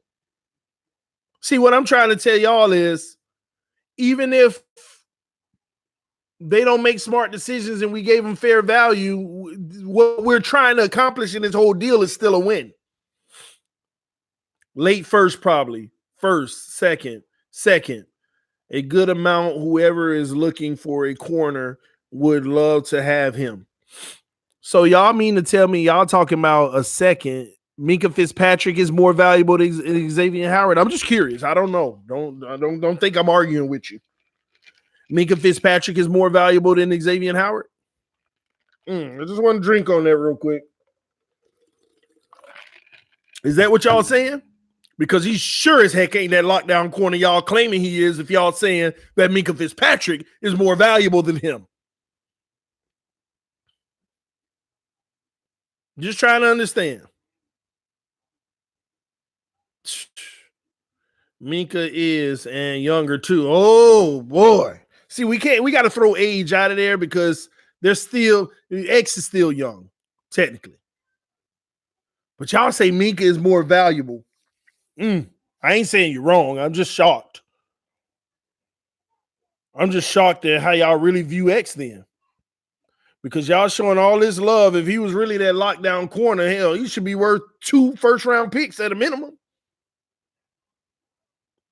I ain't gonna lie. Let me stop y'all right here. Let me just stop. I need to stop entertaining this mess. Minkah ain't more valuable than Xavier Howard. Okay? Now, don't get me wrong. I think he is from just a general standpoint. Hey, because I don't believe in X like some of y'all. But just from Pro Bowl and all of that, Minkah ain't more valuable than no freaking Xavier Howard. Stop it. Stop it. I ain't gonna sit here and say it's far, or it's, but he's not more valuable, y'all. From a trade standpoint, he's not more valuable. Only thing that gives Minkah a little bit of value is the salary right now that he's making. That's it. But he's not. Okay? Can't really take age out of it. Teams look at age too. Yeah, but Xavier Howard is still he's in that prime window for at least 6 more years. So when you look at age, he's gonna surpass a contract for being in the lack of age. See, once you're 31 years old, that's whenever the real age concerns come. 29 years old, it comes only because if you're signing a deal right then and there, they got to worry about you when you do turn 30 and 31. What, ain't X 25? Ain't X 25? And maybe I'm wrong, but I believe so. 26. Okay. But no, this contract, this deal he's on now, he's going to be in this deal is his exact prime. All 5 years. Exact prime. We need to make use of his prime or hurry up and get out of it just in case he flops on his prime. Just saying. That's all I'm saying. Anywho, man, that's my scenario on that. One moment.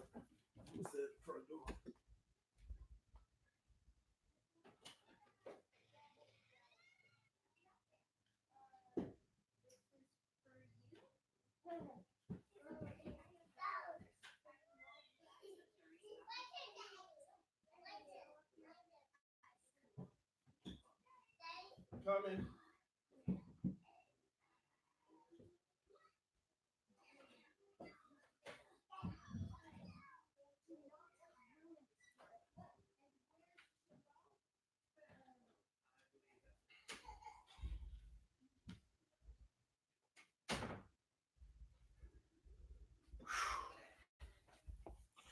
Hup, Amazon package here, baby. TD, ever since X got paid, you've been just picking at him. Why? Bro, was I not doing this right before he got paid? Everybody that's been on this channel, y'all put it in the comment section. I've been talking the same energy before he got paid. Before he got paid. Saying the same thing. And I try to get behind him and be his guy. I just watch film. Sorry. I just noticed all the things that he was doing was when Rashad Jones was behind him. And he jumped a lot of routes. He would play aggressive early on because he had that over-the-top help.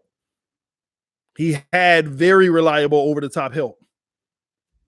It's just and then whenever Rashad Jones went there, I ain't see all the great the heroics. I just didn't. So I've been like this for a while, man. Some of y'all need to go back and watch some of the old videos I used to make. All the data's there. Everything we talked about is there, man. Let's keep moving because I want to get through this. I only got like 20 more minutes. So Jordan Love is the next one. Okay. We done talked about Joe Burrow. We done gave that scenario with trading and all that. It got interesting, but something we need to think about. Jordan Love. Will he be our starting quarterback next year? It's a strong possibility, y'all.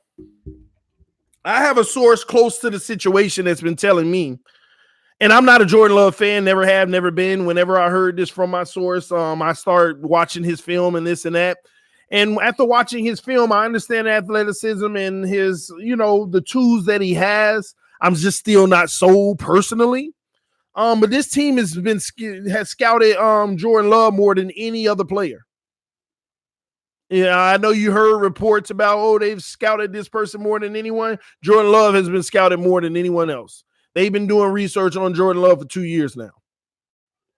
And yes, I agree with y'all that he's a project. But I think whenever you talk about this organization, they don't see projects as projects. They see projects as Tom Brady.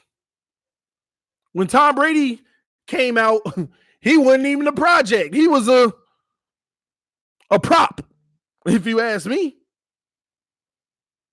But I like that form of thinking. You don't look at these projects as projects. You look at them as Brady's. Because why not? Good coaching, and if they have the attributes and the skill. Think about it. Say a kid has the full package, but it just hasn't all clicked. He got the arm, he got the awareness, he got this, he got that, he got the accuracy, he got all these things, but it just hasn't clicked. That's where the coach comes in. The coach is supposed to take a player who has all the tools and connect them, and now you have a product. But this NFL now, we've gotten into this whole thing of we want the finished product packed and ready already. And we'll pay the premium for it. We don't want to build anything. We want a YouTube channel that already starts out with 10,000 subscribers. We don't want to day one it like some of y'all been with me since day one. We don't want to build from the ground up. We don't want to take it a step at a time and grow and appreciate the growth. We don't want to see the growth of how we've got better. Some people don't want to see me back in Dallas in that little room with one little Dolphin flag hanging up, talking about this, that, and this. They just want to see TDPHINSTALK. He got to look at all that stuff in the background, this and that, and look at the new mic he got. That's where they want to come in. Growth. This organization doesn't mind developing talent, and I am telling you, based off of some sources, that's part of the reason O'Shea is gone. Because he's an offensive coordinator that don't know how to develop talent. Does anybody know who he's developed with the Patriots? I mean, he's had a quarterback that, can you really say you developed him? I don't know. Maybe not. I don't know.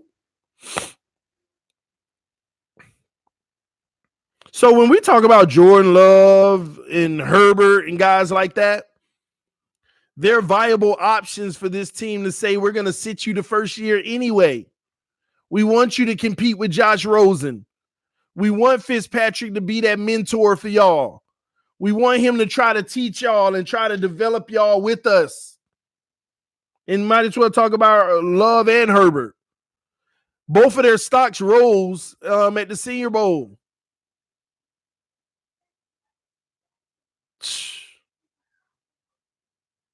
Compare him to Mahomes, but I would say he's a more athletic Carson Palmer with the ceiling of Mahomes.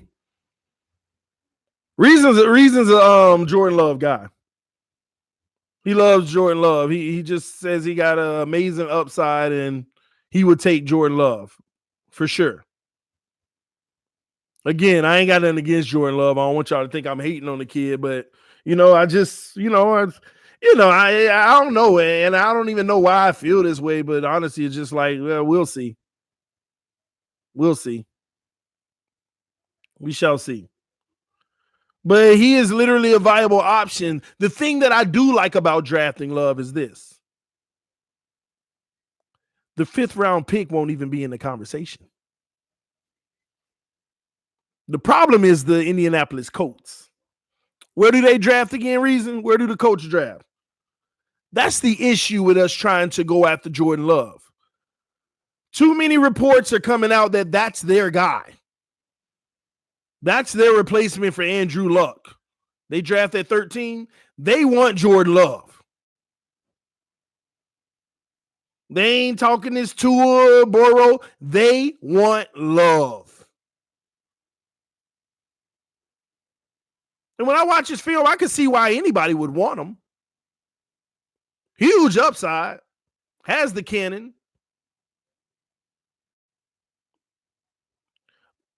But I think that if we want Jordan Love, it's a case of this is why. Say we do. Okay, this team is really, all this Tua stuff is a smokescreen. The truth is, they really want Jordan Love. Then now, ladies and gentlemen, that Raiders trade is really realistic.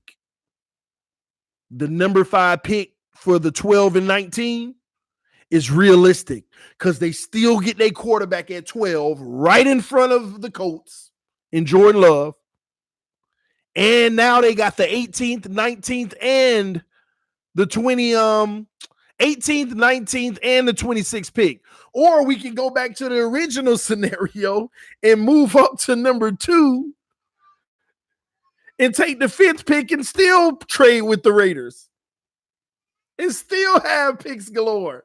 Man, I didn't even fit that in last time. You can still get Jordan Love at number 12. The Colts will trade up. Possibly. They'll possibly trade up.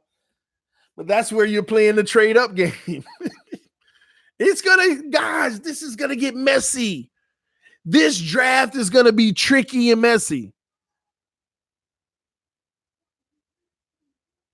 Colts can jump Miami for Love. Well, even if we trade the 5th pick, y'all got to listen. Y'all don't understand. Infinite trades can happen. I know you don't see it often, but we can still do it. We can give up number 5 to the Raiders and get number 12 and 19. Now we got 4 first-round picks, and the Colts are number 13. Yeah, but TD, they could trade up and leapfrog us.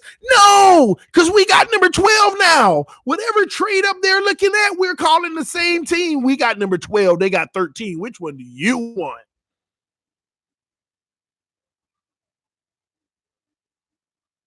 Oh, they want to trade up with y'all with number 13? You don't think Greer and them sitting there? Hey, number 6. If the Colts want to trade up to 6, call us. We'll give you something better. Hey, number 7. If the Colts want to trade up to number 7, call us. We'll give you something better. Hey, number 8. If the Colts want to trade up to 8, call us. We'll give you something better.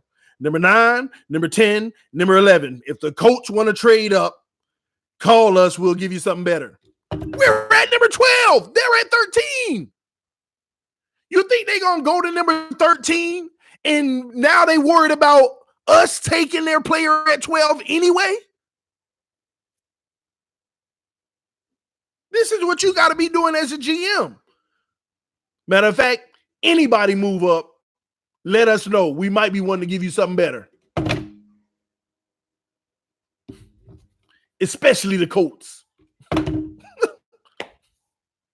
especially the Colts.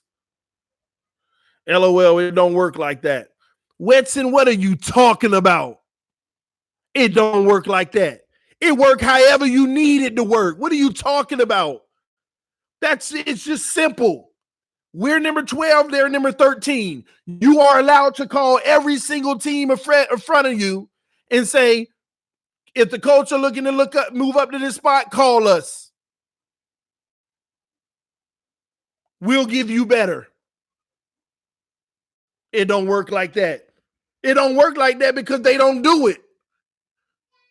That don't mean you can't do it. It can work like that if you want it to.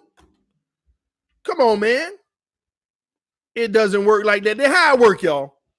For all those who saying it don't work like that, please tell me, how does it work? How does it work?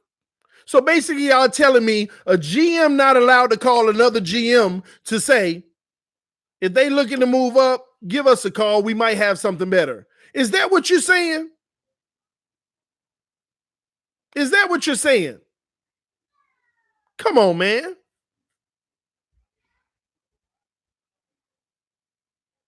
When you're desperate to move up, you lose leverage. Doesn't matter. We know what the asking price should be. We just give it a slight little premium. If it's your guy, remember, if it's the guy you want. If it's the guy you want, it don't matter if you lose leverage. Y'all missing that. I bet if it was Tua, man, I don't care. Go move up. Sound desperate. Lose leverage. Go get him.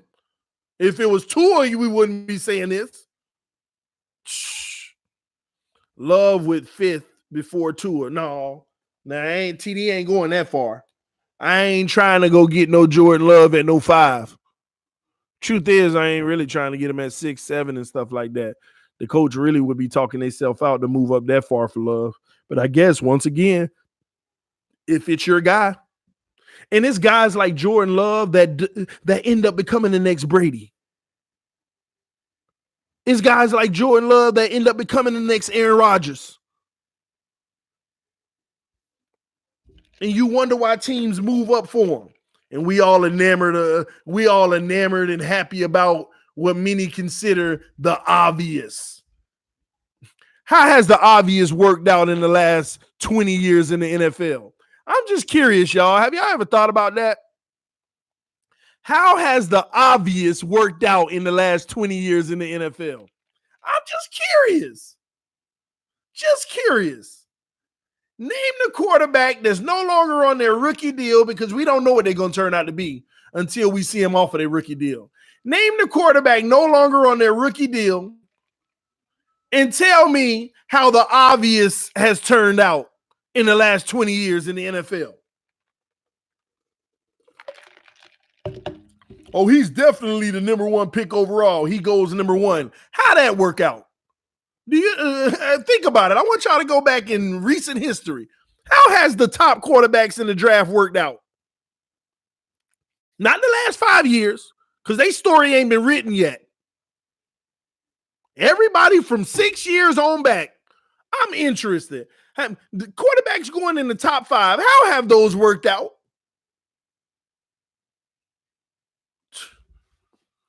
Man. But we ignore those things because we just like everybody else. That don't matter because we're in a position to get one of them this time. One of the guys that have a high probability of flopping. We don't talk about that, do we? How many top 5 quarterbacks?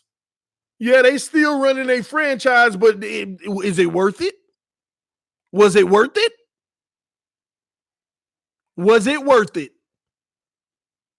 I'm just curious. I'm waiting on one of these guys who always argue with me to come on tell me right now. You go 6 years back. Not the people within these 6 years, but it started at 2014 and go backwards. And tell me all them top 5 quarterbacks. Start naming them. The ones who are still that guy, that dude. Matter of fact, y'all help me out. Name them real quick. Name them real quick. Put it in the comment section. Give me all the ones that worked out, because in the last fit from 2000 to 2014, I'm a guess that there's probably been about 20 of them, 25 in the top 5 probably. 25 maybe in the top 5. Quarterbacks, I would say 2 per year, 14 years.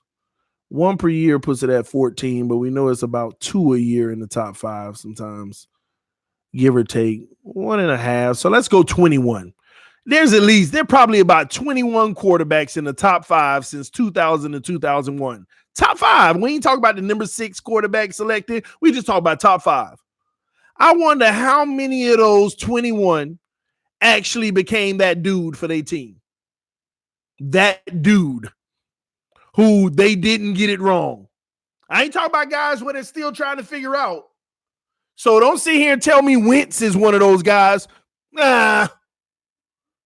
Golf? Nah. Ryans? Y'all see my point? I'm just curious. Cam Newton, really? They don't even know if they want him still.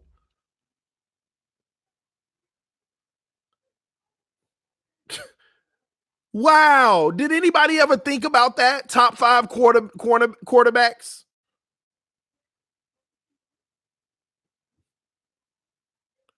Wentz, Goff, Ryan all went to Super Bowl. Okay, Garoppolo went to Super Bowl too. Nick Foles went to the Super Bowl. There's a lot of guys went to the Super Bowl. Come on, man. And then you're naming people who had, like EM always says, a great team around them. And some of them probably did it on their rookie deal, but I ain't even finna go there. Not even gonna go there. But come on, miss me with that crap, man. Russell Wilson wasn't drafted in the top 5. Russell Wilson, I keep forgetting this. He was either second round or late first. I keep forgetting. He was like 30 or something like that, 30 something. Cam won MVP, and where they get him today? Is that what y'all want? A quarterback that's going to win MVP like Lamar Jackson but can't win a Super Bowl for you? Is that what y'all keep trying to do? Oh, third round. Yeah, where am I getting second round? Somebody else. I forgot who it is. I'm thinking about right now. Ain't that funny, though? Ain't that funny? And this is more proof, y'all. This is more proof about these young quarterbacks we get all hyped about in their first year. Because out of them 21 quarterbacks, I can name at least 10 of them that we were all, just like we all with Patrick Mahomes and all those guys. We were, they're the future. We were doing the same thing. That's why I said, let's start 2014 on back. Because those are the guys that's off their rookie deal, and we got a sample size afterwards. That don't alarm y'all at all? About 21 top 5 quarterbacks in a 14-year period, and none of them are the elite ones that we talk about. Nobody's sitting here talking about Wentz is in that elite class. Nobody's talking about that Goff is in that elite. Nobody's talking about that. Come on, man. We better start putting these things together, man. This is why I don't like those top guys myself.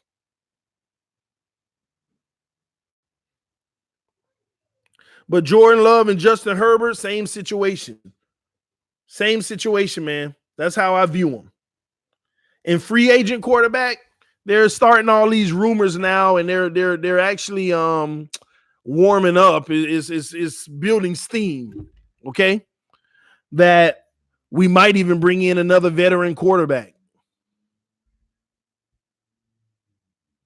And by the way, the 49ers just hired, this is breaking news, the San Francisco 49ers just hired our former defensive backs coach, Tony Oden, just so you know.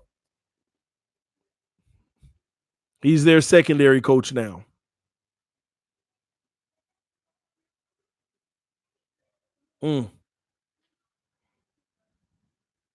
I don't think we're bringing in a free agent quarterback, though. I really don't. If we do, that'd be weird for me. I got to evaluate it and understand why. but I don't think that's going to happen. A lot of rumors about it. And please don't go in my comment section no more talking about should we bring in Marcus Mariota. Don't do that. Don't do that. Please don't do that.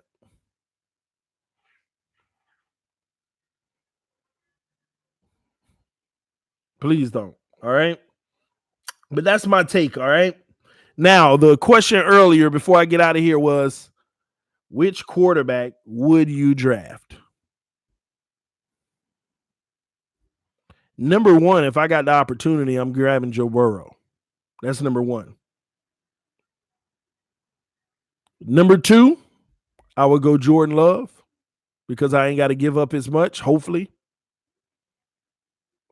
Number three, I would go Tua Tagovailoa because I do respect and understand the fact that we're going to have what he needs around him. We're going to win games with this kid if he can stay healthy. And number four, Justin Herbert. That would be my order.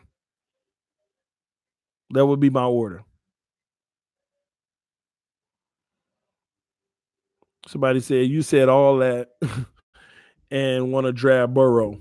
That's what it was about, to give the scenarios of what we could do. But yeah, I would draft Burrow if he was available at 5. And I wouldn't move up unless we're going to use one of the scenarios that I mentioned and not give up the 5th pick to move up. I will move up to get him as long as I ain't got to give up the 5th pick. Love threw 13 TDs and 13 interceptions. Logan, you got to get in that film room, man, and understand football. It's not stats, man. It's not stats. You got to understand how that happened. What's the flow of the game, the team dynamic, to understand. The kid got talent. He has the attributes. He checks boxes, man. You think people were enamored about Brady's college? You think they cared about Tannehill's college career? But you can still win games.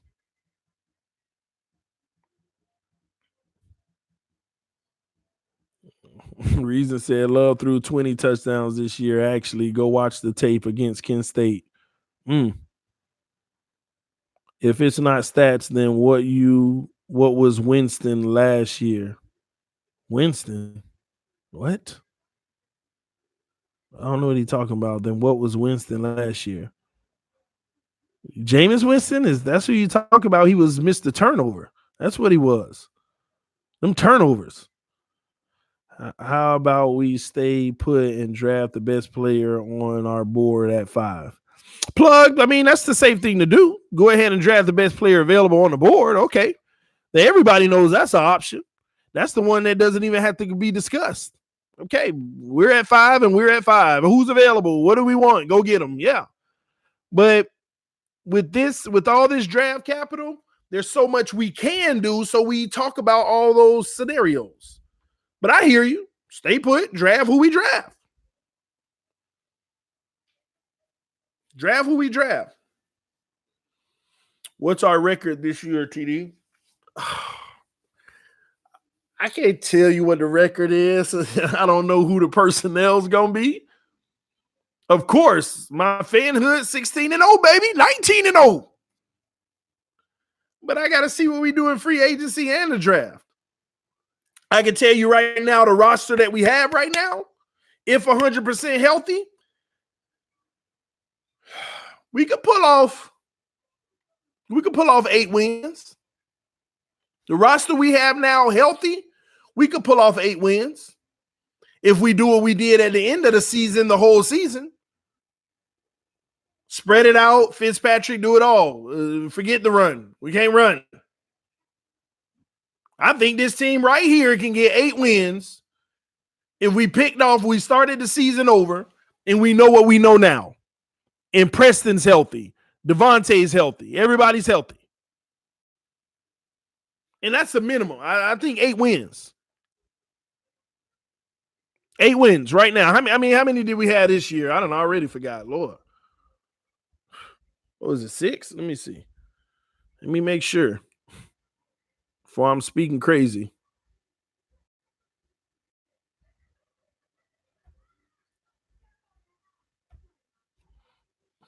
5 wins. So you mean tell me you don't think we can get 3 more? 3 more, bro?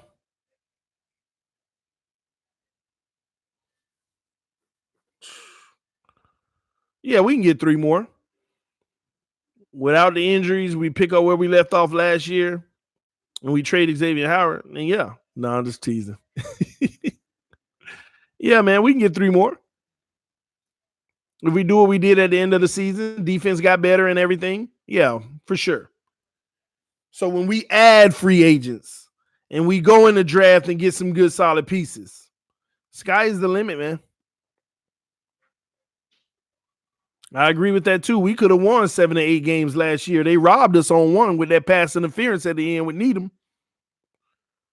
Let's not forget, some of them games were like, wow, really?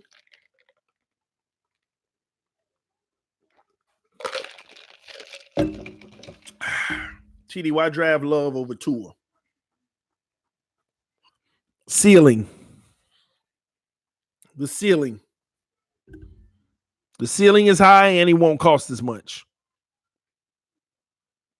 For the price, you can bring in another really good player, another first-round player.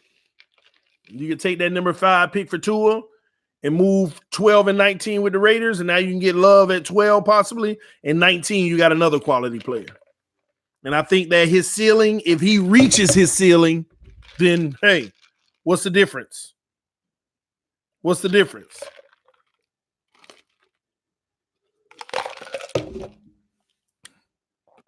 What's the difference?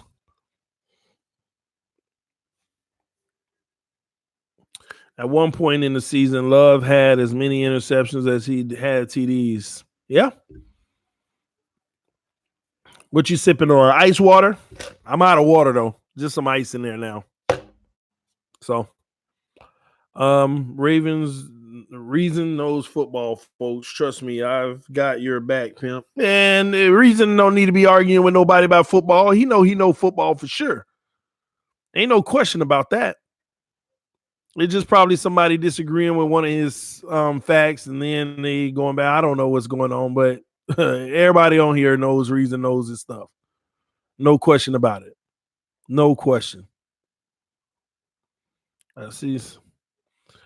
Chad Henne had broke Tom Brady Michigan record. Facts. Crazy, man. But anywho, man, we had another good stream, man. This is the second stream of the day. We're going to keep them coming, y'all. We're going to keep them coming. I'm going to have another one coming to y'all probably in about 2 hours. I'll be back because we got some more things we need to talk about. I also want to talk about the defense as well. We got to have a conversation about the defense. It's a good topic that I'm going to talk about because I look at the 49ers and it got me thinking, all right? We're going to have that conversation, y'all. Excuse me, burping. This is TDPHINSTALK, home of the real Miami Dolphin fans. Guys, hit that like button real quick before you get out of here, though.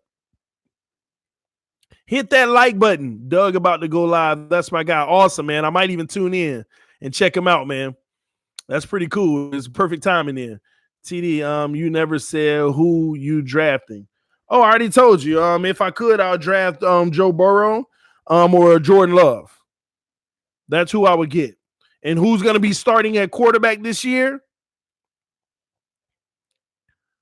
I truly believe Josh Rosen.